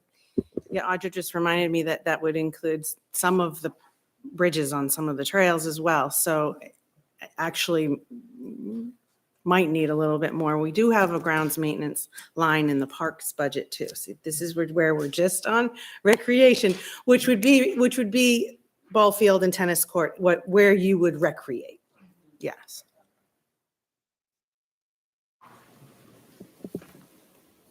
I guess I do. So the, on the parks side of this, this is where the $46,000 that was budgeted in the harbor for the public restroom Goes away. goes, so it would have been here, the 46,000 would have been here last year. So that's a built-in decrease to the budget for '24. I guess I'm just curious, is there an extra half a person up in full-time wages? It just looks like there's a pretty substantial increase in that line that, It's probably because, I'm trying to think, we were at 7 maintenance crew for a while, and then we finally filled 2 more positions. So you're finally seeing us at full capacity. but the budget, but last year's budget, I can see that in the year-to-date, it's clearly evident in the year-to-date numbers. But in the fiscal '23 budget versus the fiscal '24 budget, are they the same number of employees? No, 2 more There's 2 more. filled. Or were they budgeted in '23? Were they budgeted for this year or not We didn't filled? budget it last year because we knew we weren't, Okay. we hadn't filled, we So that's- weren't so- able to fill them. Yes. So this is fully, Yes. okay.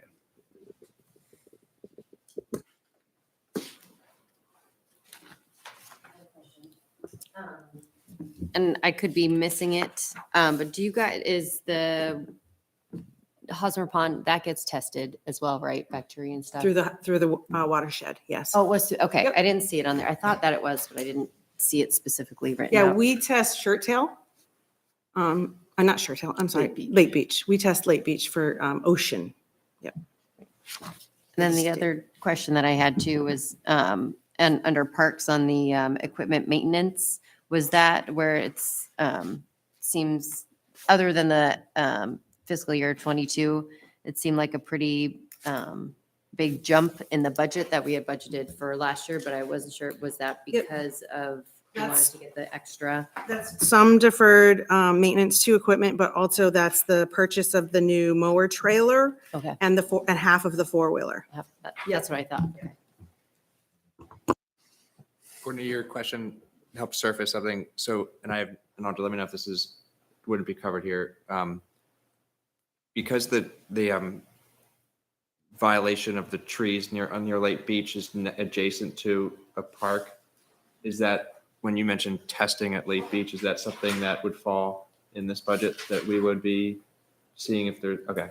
No, because that testing will be paid for by the Okay. violator. Okay. Yeah. Yeah, thank you. Came up with it pretty quick, too. So this is, again, I'm not sure where it falls. It could be in the snowball budget or, categories. I've asked you about this, Beth, over time, and I think even Audra, but it's very unclear to me how we take care of a building out on the snowball property and rent it out to a business in the condition that it's in. And I'm embarrassed to walk on the ramp and the stairway, seeing how it's poorly repaired this last year. And I just don't think I don't see where would it be. Show me your budget. Snowball budget. It is. Yep. The repair of it? Yep. It is. It's going to be actually taken care of this year. Yes. Good. Thank you. All right. While we're on this, okay, and I'm getting back to the grounds maintenance because it's something I'm concerned with. I would like to propose that we increase that $4,000 to $6,000 for this year.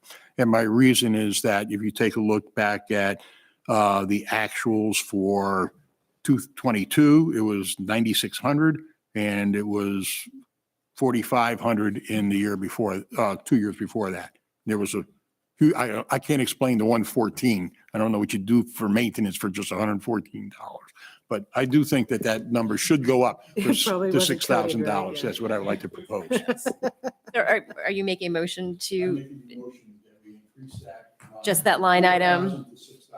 Okay, and then do you want to move on the entire, that budget for that recreation? We've been changing that and then doing the whole budget, so. Or I can do it that way. That would increase the whole budget to $170,750. Okay, does anyone second that? We have a second from Peter Orn. Okay, any other thoughts or discussion around that?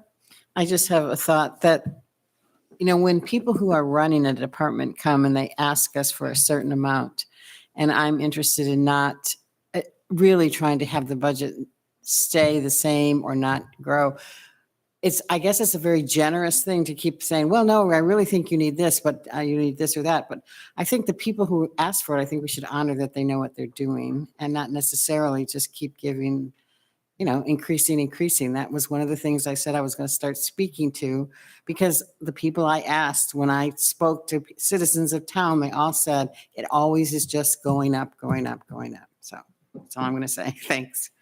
And I guess my question would be, is there a way to earmark it for a specific, or is that really the only thing that category is used for, is that ballpark that Ray's talking about? Yeah. That's pretty much it. So by increasing that line item, that's what it That will will get go used to. for. It doesn't just get thrown in the pot. No. I think that goes back to that first night. My first question was, what authority are we determining here? Are we determining the line? Or are we determining the department or the? Yeah, I think we're changing that line in the budget. So when the select board sees it, they'll see, all the way across the line, it'll have the town manager recommendation, then it'll have the budget committee recommendation. So we'll have Right. line by I think- line, but- exactly, but- and then but the eventually, total. when the budget gets approved, Oh, it what did, yeah. authority is it being approved at? Mm. It's probably not being approved per line, it's being No, approved by at a the- much higher yeah. level. So. How high of a level is what you're asking? By the select board and when they put it to warrant? Is that what you mean? Yeah, that's where, it's going to be at a certain department level. or- in with all the other leisure services Okay, budgets. so that's the authority, that's the and level, and that money library. is kind of fungible between those eventually as need. But my question related to this addition is there any kind of reserve account that would be available for extra unforeseen maintenance to the fields, to Ray's point? I mean, I We think have an that's- open space reserve, which is very general. But is it substantial enough that we I really don't know what don't it's need got to in. be adding money to the budget itself, the operating budget? I mean, I agree that the operating budget should be kept as minimal as There's possible. about 75,000 in that right now. That's pretty healthy. That sounds healthy to me, so. Not kidding. All right, so we have a motion and a second on the floor, so we vote on that. I'd make the amendment that we amend it down to the original requested amount. Okay. Are you? Making I will- that amendment. No, I will retract my amendment, but just make the note to the director that's here and to the town manager that some of those extra funds that you can find should be used for fixing up the ball fields and taking care of making it look like it should. Noted. Would you like to move to accept the original town manager? I move that we accept the original or the proposed budget of $168,750. Just, we have a second for Mary Beth. All right, so all in favor of that? Raise your hand. Okay, that one is unanimous. That motion carries. Thank you. So for that one's for the recreation. We still have parks. Don't go anywhere, Beth. I'm not Parks. going. And your cemeteries as well? Yeah. Okay. So anybody have any more questions specifically about parks? I know we've Yes, kind I of do. gone back and forth. Go ahead, Mary Beth. So I don't get this. So we have this discussion and then we say, well, is there any extra secret money hanging around anywhere? Oh yeah, we have 75,000. This is like wackadoodle to me. What is this about? Tell me about this secret money that you can because then what are we doing? I don't I get think there's this. just, there's just certain areas of budgets, in public budgets, that you can take unspent money and reserve it. And maintenance is one of those areas, and grounds especially is one of those areas. Capital projects is where you can do that. But I agree. I mean, I think it'd be nice to see a lot of those It would be reserved. very nice. And if they started out with, we have this $75,000 that we can draw from, that would make a big difference in all of our decisions. But in Beth's defense, if anybody had gone to a select board meeting a few months ago, she was required to, because she runs a ski area, to purchase an $80,000 piece of cable to replace the chairlift cable. It wasn't, could it have lasted longer or whatever? You know, there's a few years debatable. Well, but it had to be replaced and it has to be installed. And that money had to come from reserves that were, I don't want to say left over, but there's a lot of money that this town does have left over in unassigned balances. We've talked about that. But in this case, an expensive asset like the Snow Bowl, not many towns have expensive assets like this. So that's just to put it a tiny bit in relationship, because she will be back to put this cable in and all the other parts. And that will come this fall. So we'll be, anyway, thank you. Yeah, and so I know on our original schedule, every week we talk about capital, or it's on the schedule, capital reserves and capital improvements. And it references where those are. We never seem to do that. So would it make sense to go over those first, to say like, here's where we are, past budgets, we have this rolling left? I mean, we just had a big number. Well, the and 4 I million. think, Audra, you printed that sheet a year ago, and it was quite an eye-opener, and I should have brought it in or shared it with you. It showed every line item or every account, and it showed the age of how much money was there in unassigned balances. No, those are all assigned. So that's, yeah, those are assigned. Okay. Well, it's okay, Peter. So when we talk through, capital reserves, we'll give you that list of everything that we have, so you can see what we're proposing to put money into, what we have and what the balance is, because it has changed since last year. So would it also be, I think as we get to this is with the other part of the agenda, it's, I see financial statements as they're telling a story. So would it make sense or would we see these balances on a balance sheet? Like if we pulled a balance sheet as of the end of February, would that be helpful? So I don't know if that would, well, Jody's got the up-to-date balances of all those accounts. So yeah, you'll be able to see what they are When we currently. get to reserves, okay. Yeah, yep. Can you talk about the skate park a bit? Yeah, I can try. Where does that fall? I don't. So there is a line item on recreation. No, it's under parks, actually, skate park maintenance. And since we are back in charge of it, we've been putting away about $4,000 every budget season for, some quick, easy fix. Keep in mind, the rails and things that are there are 20 plus years old when MBNA built them. I'd like to have a plan going forward for that park and what the community would like to see it look like. So that's in the works. We'd like to come up with a plan for that in the future. But this $4,000 is for like quick fixes that we need to keep it safe and stuff like that, and to build up a bit of a budget there. Mary Beth has her hand up. I'm very familiar with that area because my husband, who was on the Pathways Committee, he has a memorial bench there. And I walk to it, and I walk through those crappy, disintegrating old MBNA railings and stairs all the time. Do you have any idea how many young people actually are using the skate park these days? Because I'm always trying to keep track. Is this, are kids out here? Not whatever. It's a lot. Good to hear. A lot of kids, especially at 3:15 when they're walking down from the middle school. They gather there a lot. Yeah, I know when I go by, I live in that general neighborhood, and I drive by there a lot, trying to avoid going downtown. I go around that way. And usually in the good weather, there will be at least a half a dozen kids there, if not more. If not a dozen, yeah. It's still behind the teen center. It's in its original location. But looking pretty dumpy back there. Yes. And it's better off having the skate park than down on the public landing, jumping off the public landing and landing on the floats. It's all fine. I just was just looking You were part of getting that teen center and skate park, I bet. I No. just remember Mhm. the public landing and here, have $5. Go ahead.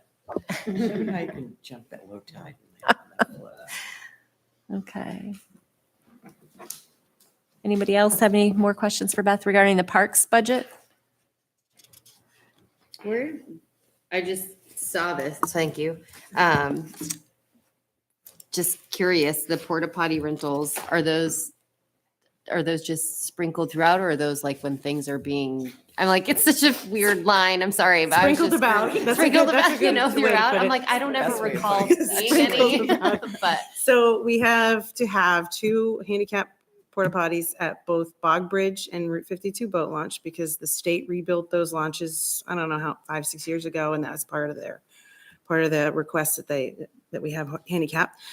We have at least 4 porta potties that end up at Barrett's Cove for the summer, and they go in at different times depending on, like July through August is when we'll have the most there. One at Shirt Tail. We have one at the Snowball Ball Field. So pretty much any of the parks that do not have running water or bathrooms is where people gather is where we have portable toilets. Yes, Does the town own them or rent? we rent them. And that expense has just been going up over the years. Yeah. I have a neighbor who, Oh. I've seen them, we've had the ability to rent them, and difference from $400 to $100. I'd love to know who that is because Give a name. I'm just in the works of sending out bids as we speak. So. Moore's Septic, Swanville. Oh, okay, good. Morse. Okay. They're good at inspections. Peter? So Beth, explain line 2015, 2020, ground equipment maintenance. It bounces around 17,000, 22,000. Year to date, you're up to, 5,000. You want 20,000. Explain, what are we maintaining? All of our mower fleets. Yep. Our weed whackers. Yep. Our street Mhm. sweeper thingies. Mhm. Thingies, I don't know their proper names. But that line item is where I am proposing buying a new trailer for the mowers and half of the 4-wheeler as well. So So that money is not really quote maintenance. It's just a piece of tool or a device Yep. that helps. Okay. So I want to bring up, and again, it gets back to the snowball thing and the 3 different budgets is I remember a year ago, I think you were requested by the select board to develop a maintenance plan. Yep. And I saw it printed somewhere. Maybe it's in the back here. And it listed some equipment. It listed who makes it, listed what, the parameters or the calendar, change the oil. But it really didn't, it was a start. It was a start of, this is what you quote own. Didn't say like, this is when it's going to break. Or this is when you're going to need to replace it. I best practiced gave it a lifespan. So where is that maintenance plan now? Where is that document? Where would I see it? It lives with me. I can email it to you. Okay, all right. That'd be helpful. I'd like to see that. Thank you. I think it should be emailed to all of us. Sure. Yep. Okay. Anybody else? So it looks like, the recreation budget that we voted on is a 0.7% increase. This one's 4%. I mean, there's some of the lower numbers that Not we really, see. No? because it's Because it took away the porta potties. 46,000, so it's Or actually the almost bathroom. 13% increase. 13, okay.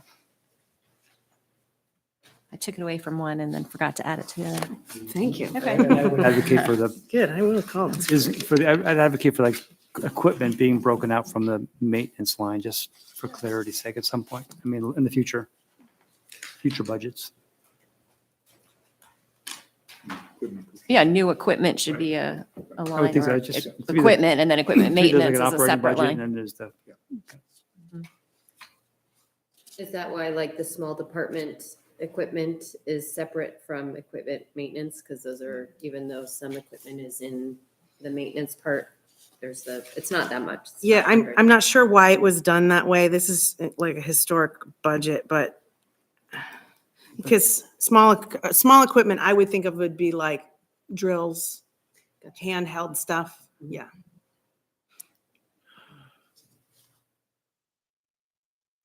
This is non-material, but what is Rockport paying a tax on? We own a small little tiny piece of property at the top of the mountain. Lookout is on it and we have to pay taxes. Oh. Seriously. You get to use the snowball all the time. They don't give a town anything for anything and they Let's don't see. give any Let's go, let's- donations. Right? And also, we're a tax exempt organization, so it's a payment in lieu of taxes. We're not required to pay them. I move that we approve the recommended budget of $382,150 for parks. Any other discussion? All right, all in favor of? All right, another unanimous motion carries. Thank you, Beth. I think, do they have to vote on Cemetery, I don't want to skip the cemetery. So Philip passed the budget for, excuse me, her presentation notes. It looks like, oh, where did it? Quick question. Oh, you know what? It actually is in a different tab. It's tab 8. I did make a note of that. On the, I have a question, Beth. Yes. With the gas, diesel, oil, do you guys fill up?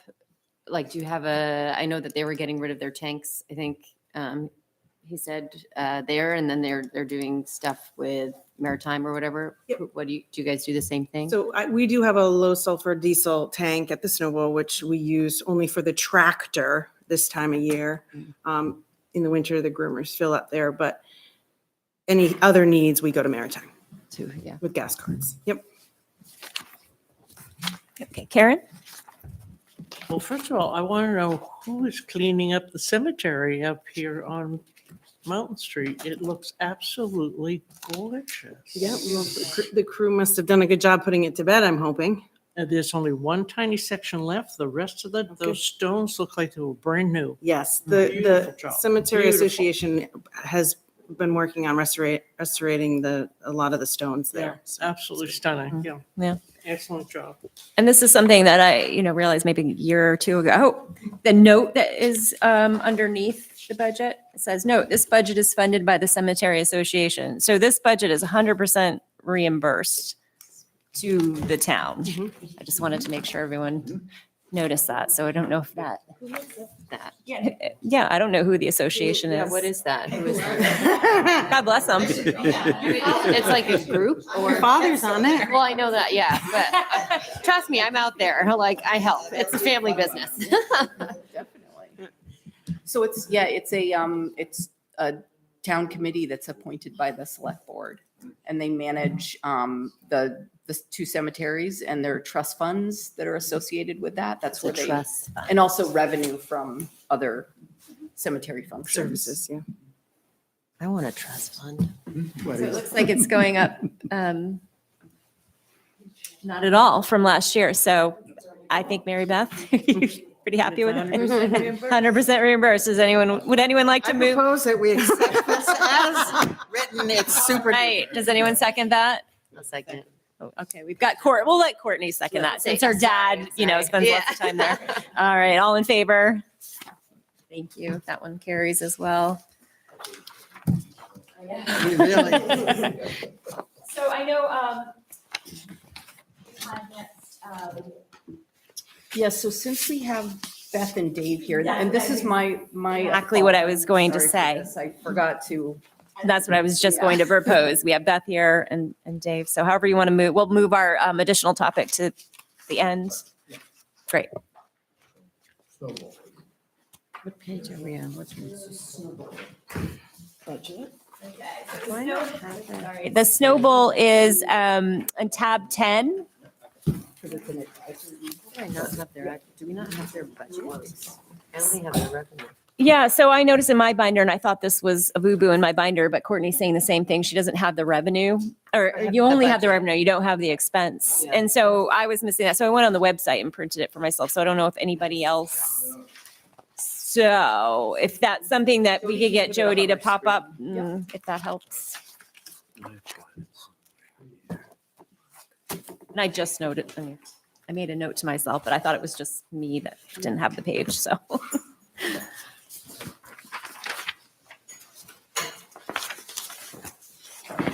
So I'm going to share the expenses that we made. Do you want to do the presentation first, or what makes the most Yeah. sense? Yeah, okay.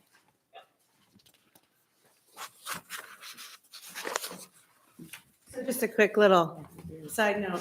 On the left, we have the lady in orange is ski school. All our uniforms are color coded for the different departments that they work in, and ski school is orange. So whenever you see an orange coat out there with a snowball patch, then it's staff.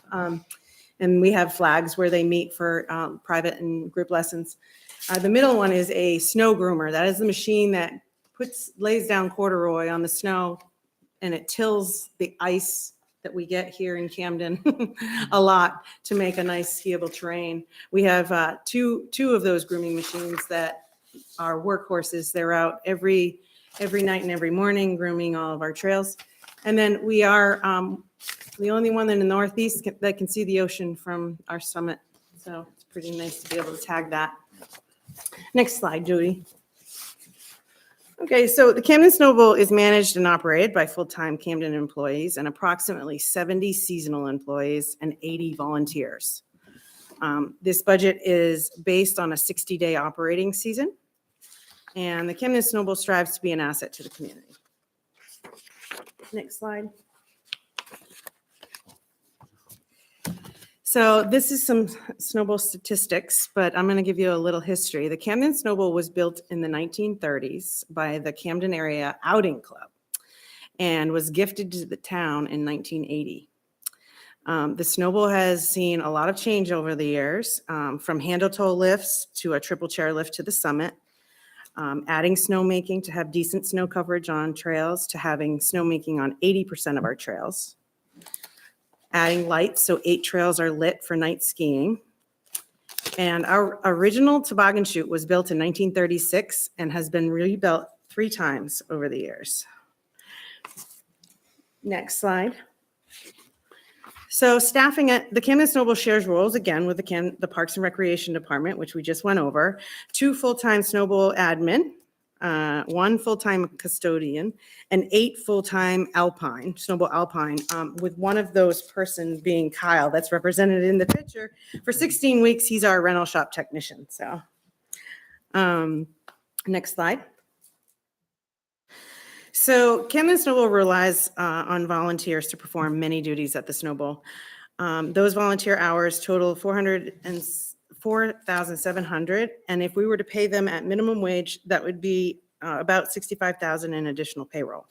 Our volunteers enjoy trading some of their time to be able to ski and to be a part of this Camden Snow Bowl community. Next slide. So we have operated for 55 days so far this year with 69 inches of natural snow. Last summer, we purchased new to us compressors, which gives us the flexibility to make snow when the weather allows us to. Season pass sales were average this year, while day tickets were down, and I believe it's because of the wet weather events that we had this year, where we had to close because of it. We relocated the conveyor lift to better terrain and more terrain. And we ran a successful one-day toboggan national, raising more than $50,000. And we were able to do that without having a safe frozen pond. And we built a chute out of snow on the mountain so we could hold the event. Next slide. So wage lines, slight increase across the board. I have lowered revenue expectations because of post-COVID. I don't think we're going to have the numbers we had over COVID. Increase in vehicle maintenance due to deferred purchase of a new groomer. And I am forecasting to purchase a new used groomer to us soon in the next couple of seasons. Increased in the cost of electricity across the board. As Peter talked about, we are replacing the haul rope on the triple chairlift this summer. And we have 2 mountain buildings that are in dire need of maintenance and need new roofs. And there we have it, those new snowboarders right there this year. So Audra or Beth, maybe you can explain how this works. It's an advisory budget for us to kind of advise on, and maybe talk about how it balances with revenue, just so we have for the new members, so we have an understanding of how this works. So yeah, this is one of, now 3 special revenue funds that we have. So it sits outside of the general fund budget. And the whole idea with the Snow Bowl is that the expenses should be covered by the revenue that it brings in from its operations.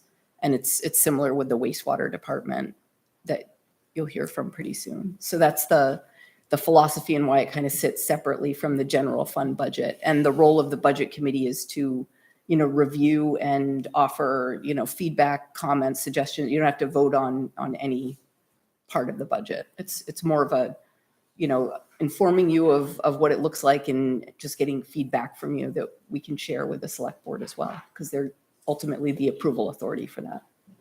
How often does the snowball, I know because it's up and down because I've lived here forever. How often does it actually are in the black versus in the red where they need help?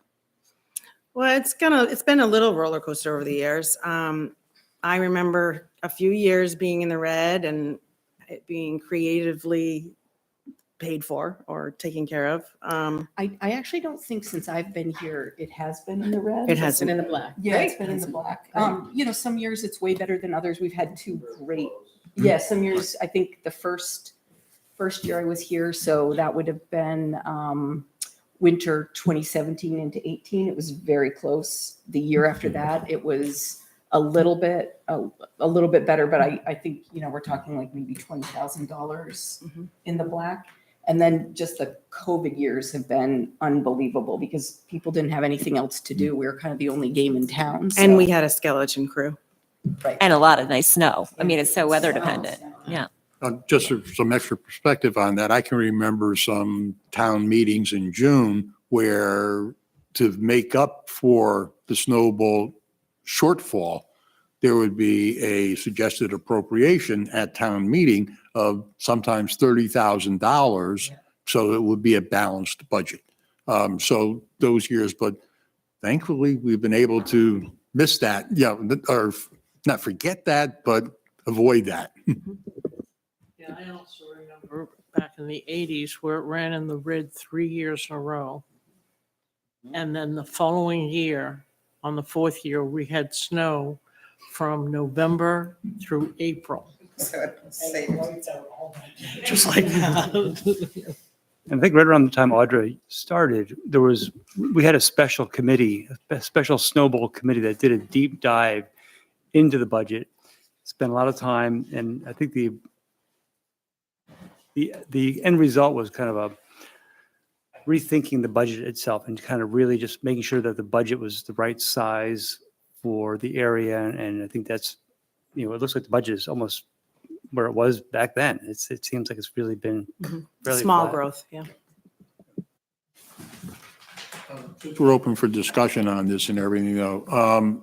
I think one concern as a taxpayer here in town is that this is a very expensive and I think very worthwhile operation that the town has. But change in climate is going to have an effect on ski days, amount of snow, every year in the future. And some year we're going to be looking at we get 1 week in February of skiing. And that's going to be a big concern. And I think, as taxpayers, we're going to have to realize that there may be a year where we really have to carry the snowball as a extra expense and need to have a huge reserve for that if we're going to continue having this wonderful recreational opportunity. And big, Oh, big. sorry, Peter Lindquist had his hand up. I'm Just- sorry. just- yeah. No, and I'm sure Peter will have much more insight than what I'm going to, but Ray brings up a good point, but also I believe this has been brought up, let's see, a couple of years ago. Audra mentioned it at a couple of select board meetings, and Mr. Falciani said it at a select board meeting. This is the onus is on you, Beth, that we need a long-term plan so that you can show us that you plan to find the revenue streams in not the winter months, in the actual, and you know that they're there. We've seen them grow. It's just up to you to build them into your budget, not this year, but for the next 5 years. They should show that, geez, I know I'm going to get caught. And, oh, wait a minute, we've increased our revenue in October. How? Well, fill in the blank. So it's a planning component that we need to see going down the road. Thank you. I have a, Sorry. Yeah, Peter Oren was next. I know, Yeah. we're all kind of on little soapboxes here, but Yeah. it's really important to, and I agree completely with what Peter said, and making this year round, and that effort would be just beneficial to the town and to the retailers, because even as just a winter asset, this town is so much more lively in the winter than it used to be in the mid 90s, when it just shut down in the winter. And when Cappy's closed at 9, that was it. That's it. At least we have Cuzzies now, but I mean, but it's just so much more action. There's more activity, and I would hate to see that kind of. I think the retail drives that, and Beth the and I snowball. kind of put a question out to the group because we don't get the opportunity to do this that often. So Beth mentioned that, we know we're going to have to purchase a groomer in a couple of years because, we have one that's just Aging. It's aging. It's probably not going to make it too much longer. So that's a $500,000 expense. It's a big, expensive piece of equipment. There's a lot of, I guess, upgrades that need to be made to the snowmaking so that we can efficiently and quickly make snow, because, we're frequently asked, when's the triple going to open? And, we're sort of limited in how we can do that and when. And so, there's some improvements that could be made to snowmaking that would make that just function better. But I think that the conundrum that we're seeing is that, so we've got a mountain that pretty much wouldn't be able to function at all without artificial snow. We've got to invest more in making it and maintaining it, and the season's getting shorter and shorter. So I guess that's, to Peter's question, is residents and people who are part of the community, I guess we know that these expenses are coming within the next couple of years, and it's probably about $1 million, maybe a bit more. But that's your question, Audra, right? Yeah. Okay, so here's your answer.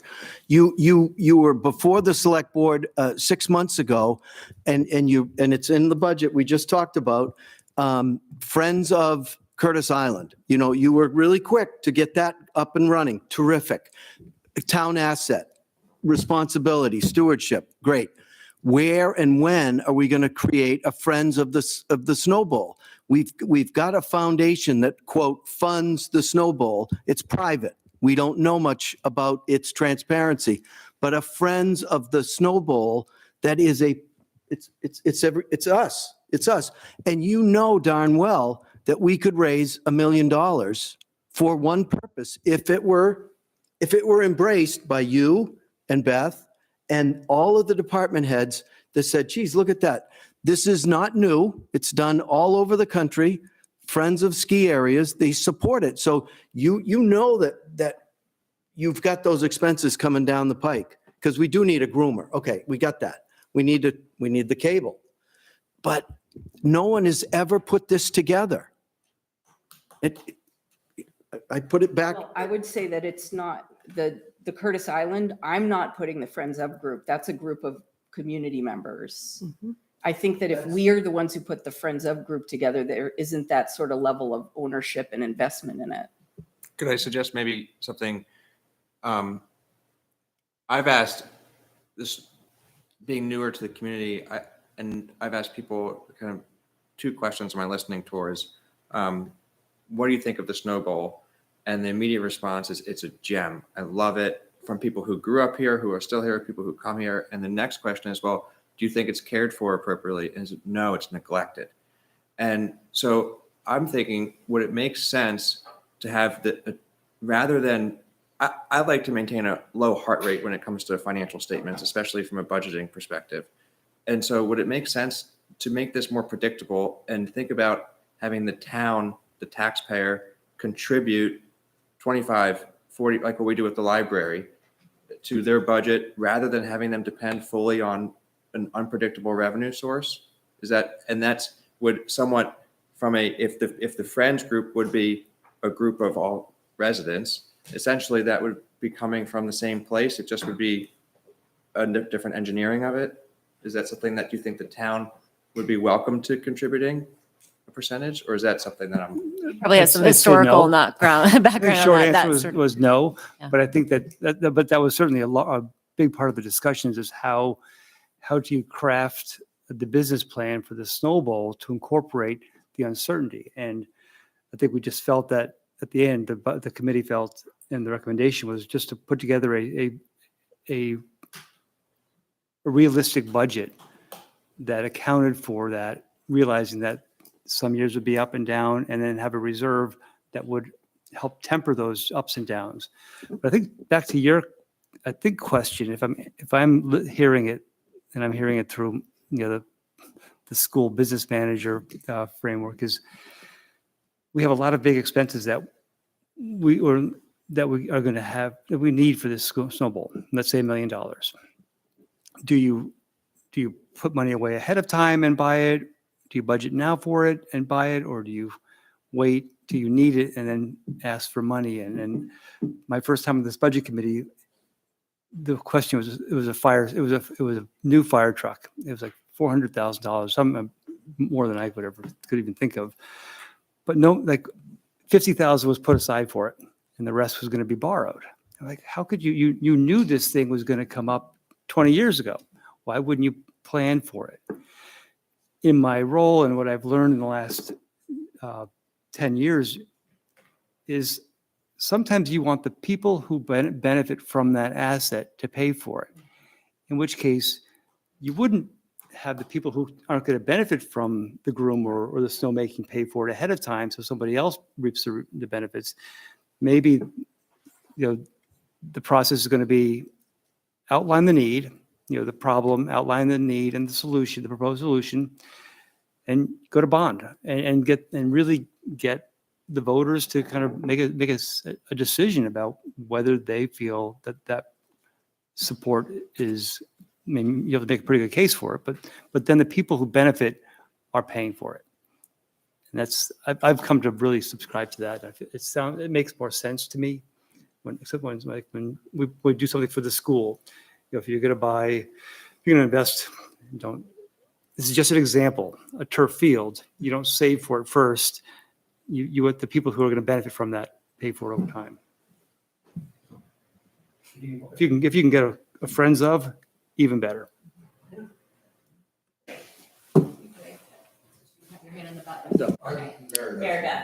No, I agree. I think there's something about if we voted on it, there's ownership, that if you say, I supported this. Now, I love the Snow Bowl. I also love that it's kind of dumpy. I love that Snazzy Camden has kind of a dumpy, friendly, you get a hot dog, no big deal. All my kids learn to ski. I love that they teach all the fourth graders. It is an incredibly wonderful thing. But I don't think we have to make it glitzy, wonderful. We have to maintain it. But I think really having voters commit to it makes sense because it is going to get much more expensive. I think they should own it and say, yes, it is worth that. I know we had talked about this last year, but my brain's not that great. So, and this kind of speaks to, I can't remember who had mentioned it, if it was you, Ray, about, obviously seasons getting shorter and trying to maintain and create revenue in other ways. And I think we had talked about making it sort of like a year-round, more for like mountain bike trails and that sort of thing. And then also, and this could have been a dream, so I don't remember or not, but like putting, I think we had talked or I suggested last year, getting like little sheds essentially and making little huts where people could, and this could be like a revenue stream where people could rent them out and ski out or whatever. They could have their own parking area in the parking lot. And it would be an upfront cost, but I feel like if that could be used in the fall, it could be used in the summer, it could be used as a huge asset of extra income. And not only to have extra space, but hiking trails and everything. I feel like people, little small houses, whatever they are, could be beneficial. So I was just curious if you could sort of, like what Peter said, kind of talk about a plan that you have that could be more revenue based of addressing the climate change, et cetera, and what you plan to do. So this is my 18th year with the town. I haven't been in this position for that whole time. I, on and off, have been the director and the general manager of the Snowball, but we've seen how many plans come through for different, there's a Highland mountain bike plan that was done, maybe 8 years ago. And it had 3 different phases to have beginner mountain biking, and then another phase to do intermediate, and then, the downhill type of trails. And that was at the cost of $250,000 at the time. And the community, thought it was a great idea, but wasn't ready to pay that bill. There's been other suggestions over the years of different things that we could do out there. I think we're at a point where we need to seriously think about what we are going to do in the next 5-10 years. So, yeah. Is that just you? Like who It decides that, or can't is be it- me. I do not want to be the person that Right. says this is what we're doing, because it's this whole communities. This is the community, place, and it needs to be what the community wants and needs. It sounds like a strategic plan for the Snowball. That's what's needed, right? So maybe that's the takeaway. Any other questions for Beth so we can get in public I will works? just, Go I will ahead, just say Ray. that there have been different study groups and everything on that about Four Seasons stuff and the bikes and stuff. And there are some difficulties because you have some neighbors who are very close to the Snowball that will put up with the activity during the winter, but they don't want it there all summer long. And to think about having a biking, there's one example, a Viking event that may draw 1,000 people paying for food and all that stuff there would draw a lot of opposition. And that's one of the things we face. We're not an isolated area. There's people who live very close to the Snowball, and it's an issue. It's one of many issues there. I got one other question, okay? And I know we're going to get into reserves and stuff like that. We still are paying debt service and everything on stuff related to the Snowball, Yeah, correct? redevelopment. And is that in here? I'm not sure if it's in here or not. It's in the debt service, Mhm. in the No, general. it's not in the budget, okay, but I was just looking at debt service, I didn't pick it up There right are away. a couple of lines that are in Yeah. there. And I think maybe you could just say to that, how much we still owe in debt on the Snowball related stuff. Some of it is in this operation budget. It's on the last page. The 2010 Piston Bully Groomer, we're still paying $18,939 a yearly payment. And then compressor debt payment that we pay every year. So there are a few things that are in the operation budget. Yep.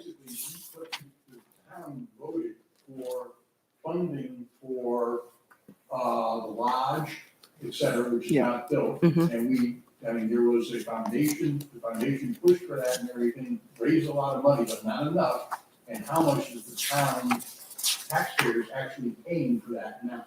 Jody, do you want to pop up the charts that I made of this? Okay. No, it's a good No. question. Yeah. And I made the colored charts, so you might as well get to see them. Like, I don't want to go to all that trouble for nothing.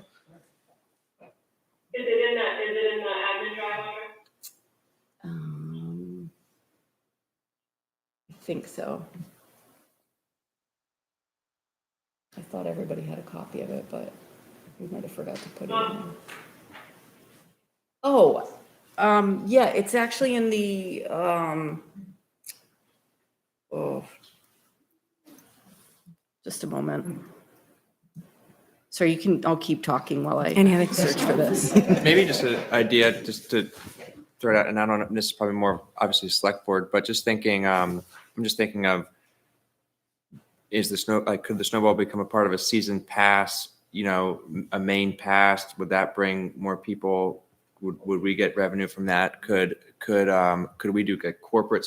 If hypothetically, if Allen Insurance bought a packet of season passes and just every employee got one, like maybe that would come out of ticket sales, but it would make it more predictable up front. Just So- thinking of like Yeah. interesting, like I know Colby College, I think if you go to Colby, every student gets a pass to Sugarloaf. So that's what kind of. Yeah, no, you're paying for it. Yeah, you're paying somehow. But Colby's also paying, and so it's nice for Sugarloaf. So we do offer things like that. We have a corporate pass. You can buy one or you can buy two, or you could buy as many as you want. We actually have a lot of businesses that do purchase that for their staff. Yep. And actually some families that mom and dad have little ones, they buy the transferable corporate pass. One skis, the other stays with the kid, and then they switch, and so it makes it affordable for them. But in terms of reciprocal mountains taking our passes, so if you have a season's pass at the Camden Snowball, you can go to Saddleback for half price. You can go to Titcomb. You can go to many of the smaller mountains. The Boyne-owned do not want to do any reciprocal. They don't see the benefit of us small ski areas that grow them skiers that eventually come to them. So unfortunately, they gave that up during COVID. Yeah, but our pass holders do really benefit from going to Saddleback and some of the other mountains that offer half off because they're season pass at the Camden Snowball. Yeah. And while we're waiting for that number to pop up and everything too, is the ski season finished or do you still have some? We're still open. That's why I said 55 days to date. So we're planning on opening Friday, Saturday, and Sunday and seeing what Sunday does. So that's where we're at that point where we're losing snow and losing people to spring sports and, all of that. So, yeah. All right. Oh, this is pretty, Audra. I told you it was. So this, when we get to sort of the part where we're talking about debt, capital, and contingency, this is an overview of sort of the debt that we have from past projects over the next 9 years, but we'll just say 10. The yellow right there, that's for the redevelopment of the Snow Bowl and the debt that was approved by, I think, what year was it? 2014? 2013, because we broke ground in 14. Yeah. So what does that translate to dollars? It's a great visual, but I can't see any of the That text, is in just roughly. dollars. So we pay in principal, it's 105,000 a year, and then in interest, we pay about 35,000. So it's about 140,000. It's both of them. Just since you have it right up there, what's the big green at the top? So the big green, that's for the Siemens Energy. energy efficiency project. And so, Joe, did you want to flip to the next slide? So this is the different, different categories of debt that we have for this financial year. We're still paying for tannery demolition? We are. So would it make sense to say, roughly speaking, we have around $800,000 in debt and we have a fund balance of 4.5, I'm just trying to, would that 4.5 million of that unassigned, would that be kind of that fund balance that we would look at? So we're in a very healthy financial picture. Yes. And I'd say as I was looking at the comment of unspent to unassigned, I started looking at other towns, and a number of other towns actually have a negative unassigned balance. So Well, when I was a city manager in Rockland, it was 6%. So, and we're like 16 to 20. So we're basically having minus the debt, we're really at kind of 3, okay. Yeah. So total debt is 800,000 or? No, that's what our yearly payment. Yeah. On all of our debt service. Oh, yearly payment is 800,000? Oh, the debt, I thought the full principal was, I thought yearly was 140. That's for the snowball project. So that's, so our principal balance is much, obviously much, so does it exceed, I wonder if our principal exceeds our fund balance? So it might not be as healthy as I think that. No, we're still, It's still not bad. we're still doing well. But to change the subject just a tiny bit, and I appreciate you bringing this up, but because we were, and Beth was nodding her head, and yes, we do need a long-term plan going forward. And Audra, I'll put this on you and the select board, is that we had a committee of citizens. We had Friends of the Snowball. They were called Parks and Rec. They were called Four Seasons. They had 16 different names over years, but that committee was taken away because of XYZ, got a lot of, and we could put it back together, and it would help all of us to get plugged back in to that seasonality and that Friends of aspect that I believe we need.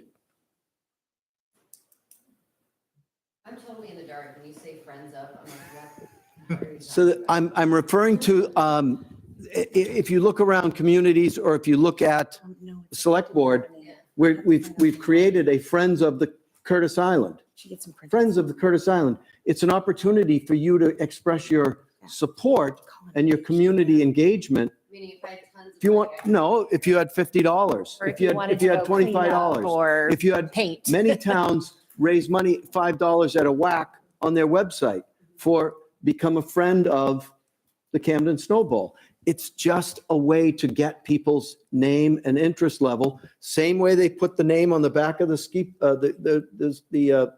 the chairlift of Friends of, meaning they paid $1,000 for that sign. But they're a friend. Still, yeah.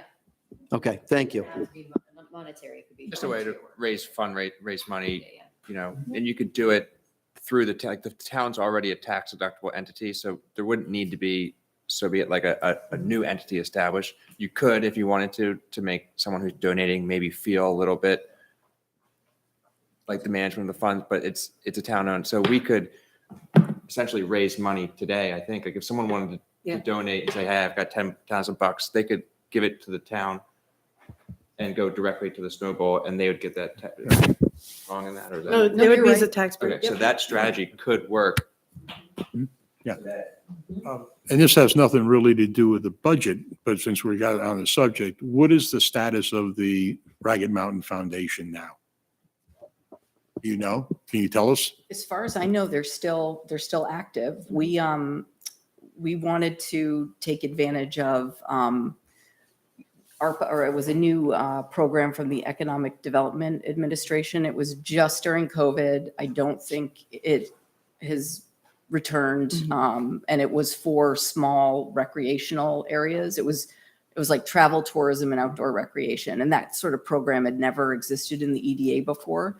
So we tried to get the foundation together, and we did. They were very, very responsive to try to put in a grant application, and they came up with the match funding. It would have been for the purpose of building the lodge, and we just weren't successful with that grant. But they got up and going very quickly, and were very willing to.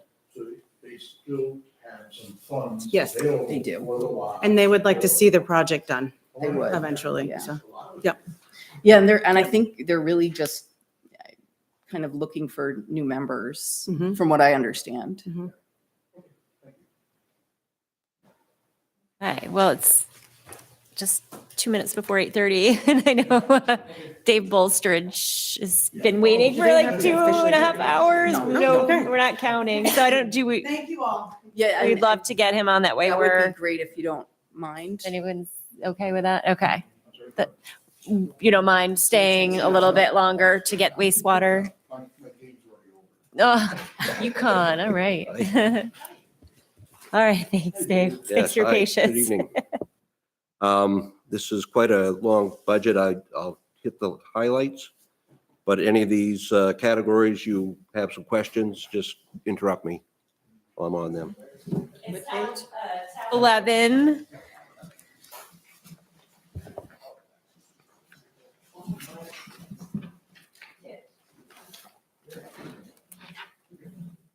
All set? Okay. Wastewater administration, the property insurance line. We've got, we're doing an upgrade at the plant here. We're in the second year, actually, the end of the second year on that upgrade. And we have 2 new buildings now, so we're going to go ahead and insure those buildings. So that's a little bit of a jump there because of that. Otherwise, the numbers haven't changed much from previous years on this,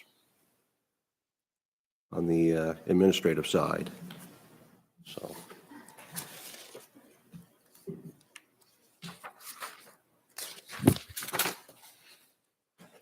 Yeah, don't have any questions on that. I'll go right to the sewer plant and collections, O&M budget.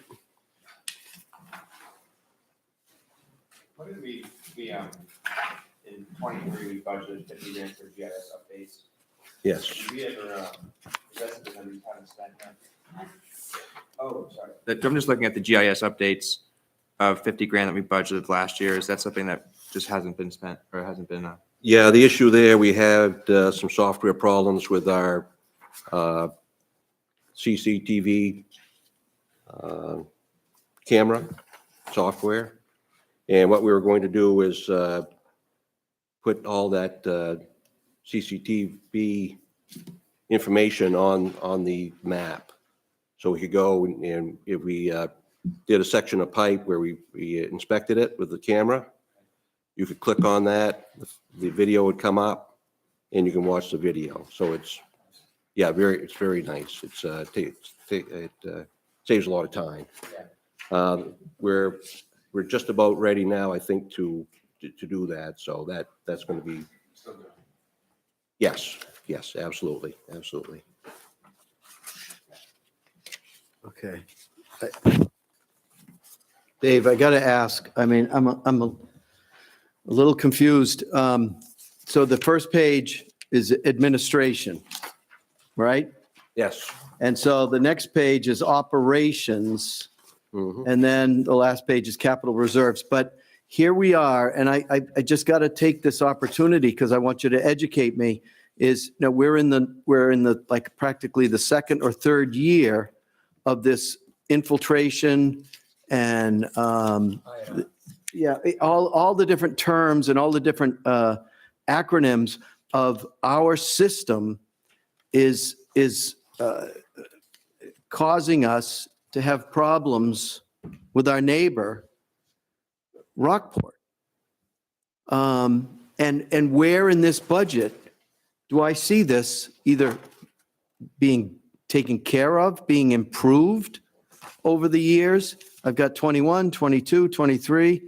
Where are we getting better at a system? You're talking about I&I? Yeah. Yeah. Yeah, we've Let's made. explain what I&I is. Thank you. That kind of an Flowing acronym. infiltration into the groundwater, rainwater into the sewer system. And of course, it overwhelms some of the couple of pump stations when we have big rain events. And we have had some progress. It's agonizingly slow to figure out where all this water's coming in because it's pretty much all around the town. But we are making progress. We've this last summer we found an issue with a pipe that's probably putting about 400 gallons per minute of fresh water right into the sewer system.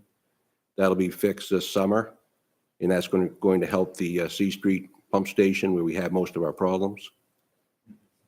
But it is difficult. We did door-to-door inspections, and it took years to do that. And you know, it's a big project. We're working with DEP now. they're just like the rest of us. They want this to get done, but, you know, they realize that it's tough thing to do.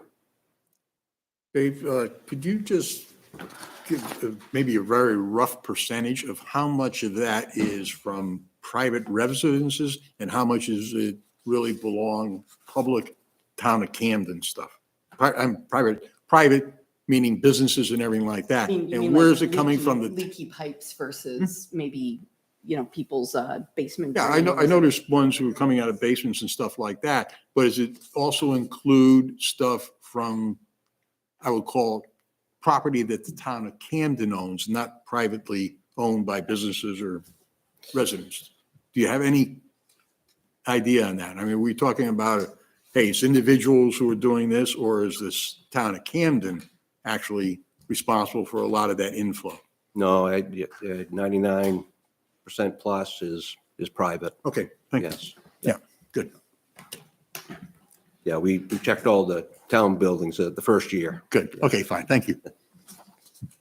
I'm surprised we haven't, I don't know if this is related, but I'm almost surprised we haven't met yet because the tree volunteers have been using this app called Field Maps.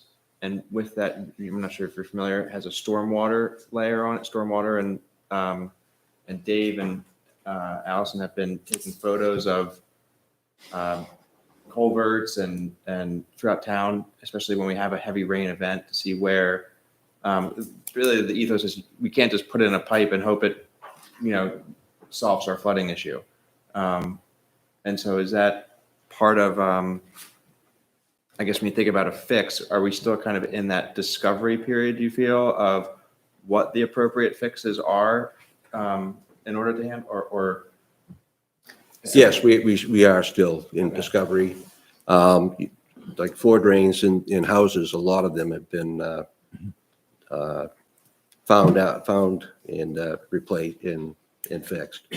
So I think this might help answer. Last year, there was, and I think Dave's carried over in this budget as well, there was funding set aside for a person from wastewater, and also funding set aside the general fund budget for somebody in Public Works to go around and camera all the lines with this piece of equipment that Dave is talking about. And the thing that sort of kept them from being able to do that this year was that they had a software issue that they couldn't resolve. Yeah, so That will help. That once we get that discovery, then we may see, to Peter's point, more of a capital strategy on what the repairs may be. And yes. Yeah, also keep in mind, he's been managing a $15 million plan upgrade, force main upgrade, 2 pump stations. So he's really had his hand, nobody's heard peep about that project because he's just kept things going very smoothly. So that's kind of what he's been spending most of his time on over the past few years. Yes, it's gone by fast, yes. Not that the I&I isn't important, but that was kind of where he's at now. So am I looking, we're not funding any reserves this year? Oh, yes. For Well, this? Talk to that if yeah, you we want. are. Oh, is it somewhere else? Oh, no. So Okay. the whole, we've had a strategy over the past 5 years of trying to build up the reserve and also get everybody ready for the rate increase that's going to, or gradually increasing rates instead of doing it all at once, because the debt service for the redevelopment of the plant is coming online this year. So, like I said, $15 million projects total. We're looking at about $650,000 worth of debt service repayments a year. So we started very gradually in 2018. We put about 100,000 aside in a reserve.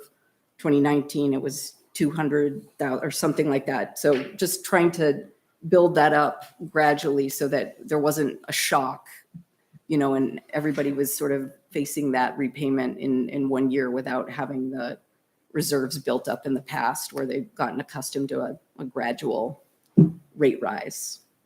So this is the first official year of repaying the debt service.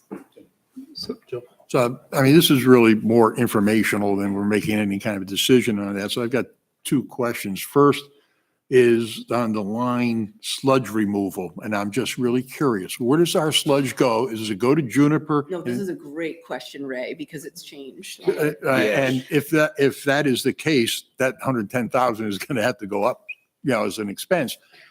And I brought it up to 150,000 for this coming year.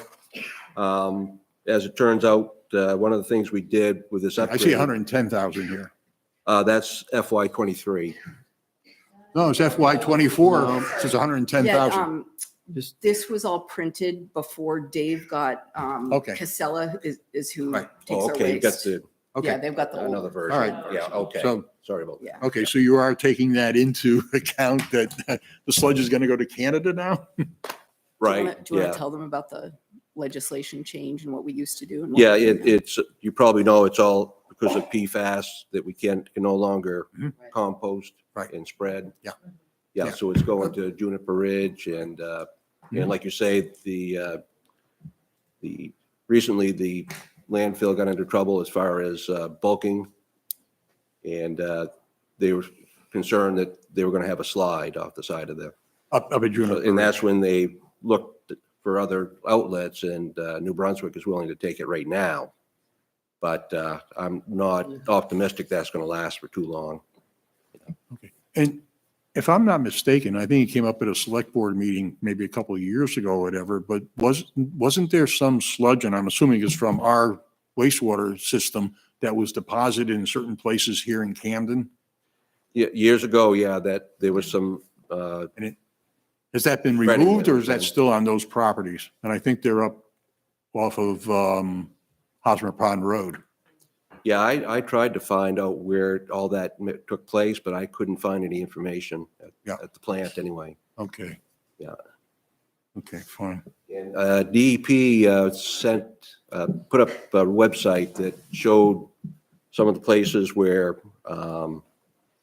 there were spreading in the past, and areas that were higher than other areas. And I didn't see anything in Camden that Okay. upset me. Good. That's right. Okay. And my other question was, and somebody mentioned about Rockport. Can you just enlighten us a little bit on that situation or discussion or whatever? And what happens if Rockport I assume they're still sending their waste here, They're but if still that sending doesn't it, but happen, They're not paying for it. And I think a lot of that came down we to. throw it back at them. Oh, I'm on the mic. Yeah, they're Another old paying, for sludge, maybe.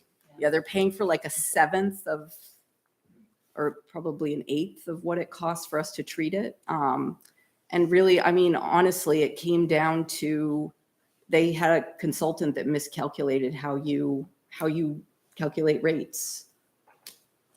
So I think a lot of the, I don't know how to explain it any better than that. I mean, that happened with the school, Miss Kelly, and then they fixed it. One town was underpaying. Oops, we didn't, human error. I mean, what's the They don't really story? want to accept the fix to the calculation. Yeah. It's crazy. Taxpayers are paying. Camden ratepayers are subsidizing, yeah. Camden ratepayers are paying for. Yes. Four-letter words in Rockport. Yeah. So anyway, it's nothing that we can fix ourselves, unfortunately. There's legal remedies. Yeah. That's Okay. all that's left. Who's going to fix it? Who's going to fix it? Take them to court. So Yeah. it's Yeah. only when it goes to legal, that will be it. Okay. So is that in the books? Is that happening or? Yeah. Oh, it just seems ridiculous. It's even worse if you know the details. It just seems so silly. Looks like Peter Orn has his hand up. Two things. In fiscal 21, you beat your budget by $100,000. In fiscal 22, you did better by $350,000. Any thoughts on how that happened, or how? Pass back to the ratepayer? Yes, it's great managing a budget, Yeah, but it great seems job. like. Yeah, this is tough because you're try to look ahead. this department has a lot of machinery. And to know what's going to break down over the years, you're looking ahead saying, what do I need for maintenance? And sometimes you win and sometimes you lose. So is that unspent going to like a equipment reserve for the maintenance that will eventually, is going to happen? Right, Or, yes. or break and the second question is more about so we've been raising the interest payment reserve fund to kind of temper the taxes and get ready for the real payment. And if we started in fiscal 18, we're probably $1.5 million, $2 million in reserve, maybe? Well, so.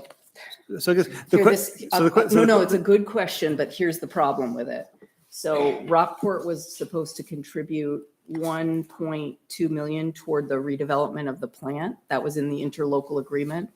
And they didn't, so we had to cover their portion of that project. And if we didn't, I would have lost a $1.4 million grant, and I would have lost financing at 2.3%. So we had a choice to make. Do we scuttle the whole project, or do we cover Rockport's share? And we chose to cover Rockport's share, and that came out of a lot of that. Cash is gone. Are we expecting to Build it back up. As part of the process for Rockport, get them to contribute that back, to refill that? It depends on if they decide to stay on our system or if they're going to leave and. And I guess, and the question was getting to, had you had this money, were you going to temper the payment down below the 650,000? So you try to keep it at I wanted to 500,000 do for a like while? rate stabilization with that money, but yeah. Okay.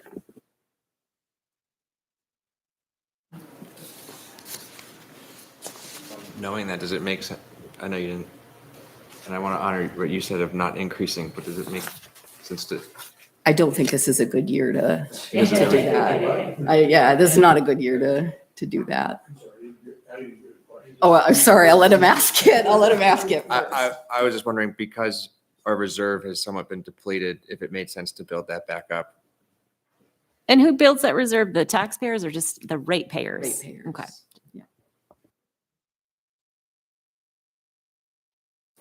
Getting back to the sludge removal, we put a new piece of equipment in that is much better than the old technology. And if we still had the old technology, I would have put that line at 175,000.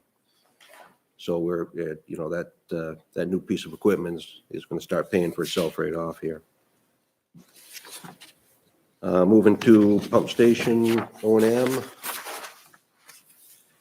I've got 80,000 for pump station maintenance. What I want to do is overhaul two old pumps at Bayview Pump Station. And here I'm trying to maximize the amount of flow we can get to the sewer system, to the treatment plant. And that's really part of the I&I strategy. I'm trying to not only get rid of the I&I, but also to maximize the pumping availability to get that water up to the plant, so we don't have a bypass. And electrical, of course, we know that's going up as well. Dave, another question, since I'm very familiar with it, is the operation or the pump station and the connection from C Street area up to Atlantic and then downtown. Is everything all functioning there? Everything all set with that? Or is there going to be any more work? Any more work on that? Any more construction work? Is everything connected? Everything going, use the word flowing well? Yeah, that 400 gallon per minute issue that we found, it's a private line, so they're going to fix that this summer. Right. That was going to C Street. Yeah. So Okay, I'm hoping we'll take 300 or 400 gallons per minute of rainwater out of that station. Yeah. Which will help a lot with Right. the bypass. And there's nothing going under the harbor anymore? Oh, I see what you're saying. Yes, we have a new force main that goes. Right. It's all on land. All on land. Okay, so nothing And that, under the harbor. anymore. that's been working for a few months here and And it was actually quite a bit of I&I that was taken Oh, out of the system when I'm that not was surprised. replaced. Yeah. How Yeah. much did you say it was that we reduced in fresh water into the system from that force main being replaced? oh geez. I think it was like 200 gallons a minute. Yeah. Something like that. Right. Yeah. So we won't have to hire any more scuba divers to go down and plug up the pipes, right? Under the harbor. On a Friday evening. That was the first summer I was here. We did that. Yes. Yeah. So that was a good win too. That was good to have that out of the way. Mhm. And let's see. I am asking for $50,000 for the collection system reserve to anticipating we're going to have to do some more pipe work in the future here. Okay, so it looks like we don't have any of that Yeah, this updated is- budget, so he's just. Yeah, that's, I Yeah, put that okay, in this version. Just a That's okay. blank spot for us, but okay. Good So- job. You saw Yeah. us searching for that $50,000 here somewhere. Good. Moving on to capital improvements, I've got $4,500 to replace two We don't. PCs and our mainframe computer at the plant. It's time for all three of those. They're very old now, so. And let's see. So the bottom line is that right now, this fiscal year, the cost for sewage is $9.13 per 100 cubic feet of, and in 2024, it'll go up to $9.68 per 100 cubic feet, which is, I think Jody put a percentage in here for me.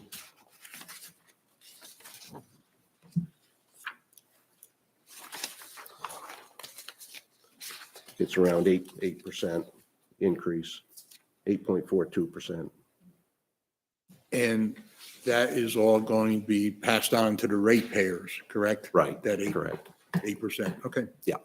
How does that work? I know I pay my bill to Maine Water for wastewater. Yeah. they So do a obviously the billing for us. cost of water, that has nothing to do with your end of it. Right. You know, so, well, I do, but they both go to Maine Water. One's for wastewater, I understand. So they're the administrative sort of Yeah, we fiscal contract agent or with whatever. to bill for us. Yeah, okay. And, Yeah, I guess, but it's just, right. Yeah. But I just wanted to just, yeah, so it's, Right. never mind. and if I'm not mistaken, aren't most of the people on main water and everything, your bill for the wastewater use is based on how much they actually use in water and assuming that everything comes out. And I think you can actually get a gauge or something if you think you're using an awful lot of water on your gardens or whatever and Yeah. measure Two how separate much is actually meters, going yeah. into the ground instead of back into the system. Right, that's correct. Each quarter, you give Maine Water a call, tell them what you use for water Mhm. that quarter, and they'll subtract that off your sewer bill. Right. That, just outside, that's right. Yeah. Irrigation. Yeah. Or filling a pool, that type of thing. Yeah.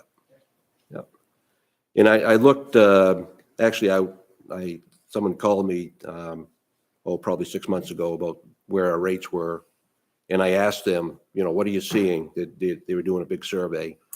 And I said, are we pretty much in the middle of the pack? And they said, yes. There's a lot of them now that are over $10 per 100 cubic feet. So this is pretty much average. We all built plants at the same time and they all kind of needed to be upgraded at the same time, so. And actually, I will say that before I got here, the Operators in the past have done a great job with the treatment plant. Normally, you do an upgrade every 20 to 25 years, and they went 50 years with this upgrade. So that was Yeah, you very, should see it very. in there too. The equipment looked amazing, even though it was an older vintage than Dave was comfortable with. The way it was maintained, it was immaculate. Yeah, my concern was we're not going to find any replacements for this equipment. And that's when I said we've got to do an upgrade there. Okay. And just for another point of information, what percentage of the town of Camden is hooked into the sewer system? I mean, there's got to be some people who are still on the well water and septic systems. Probably most of them. Yeah, the No, but I mean, the outskirts, yes, of town. don't. the outskirts are. Yeah. Yeah. But you have no, okay, fine. I probably knew at one point, but Okay, it's not, fine. it's Thank not you. coming to Yeah, me. I don't know either, Ray, sorry. Yeah. Because we're probably all here around the table customers. Thank you. Yes. To that though, would there be, I give them $20,000 every year. would there be, is there an interest to extend that to people? We still haven't Yeah. paid it. Yeah, we're actually working with Margaret on a project to try and extend sewer. And that's mainly paid by the homeowner, right? That would pay. Oof, so we've got two extensions we're trying to do. So one is out to Mountainside, and then the other would be the John Street project that we've talked about. And so both of those we're really trying to get grants to help with that cost, No, Peter? which I have a good feeling about. Yeah. We're done with Dave, right? Yes. Dave, thank Make a you. motion, we adjourn. Okay. Anyone second that? No, we don't No, we vote. don't. It's just advisory. Yeah. Fun. We forgot. All right. Thank you, everybody. Look at that. Not quite 9. So thank you. Thanks, Dave. And so we'll just, anything we didn't cover tonight, we're moving on to next week. Thank goodness we have that on the calendar. Okay. We have one more meeting.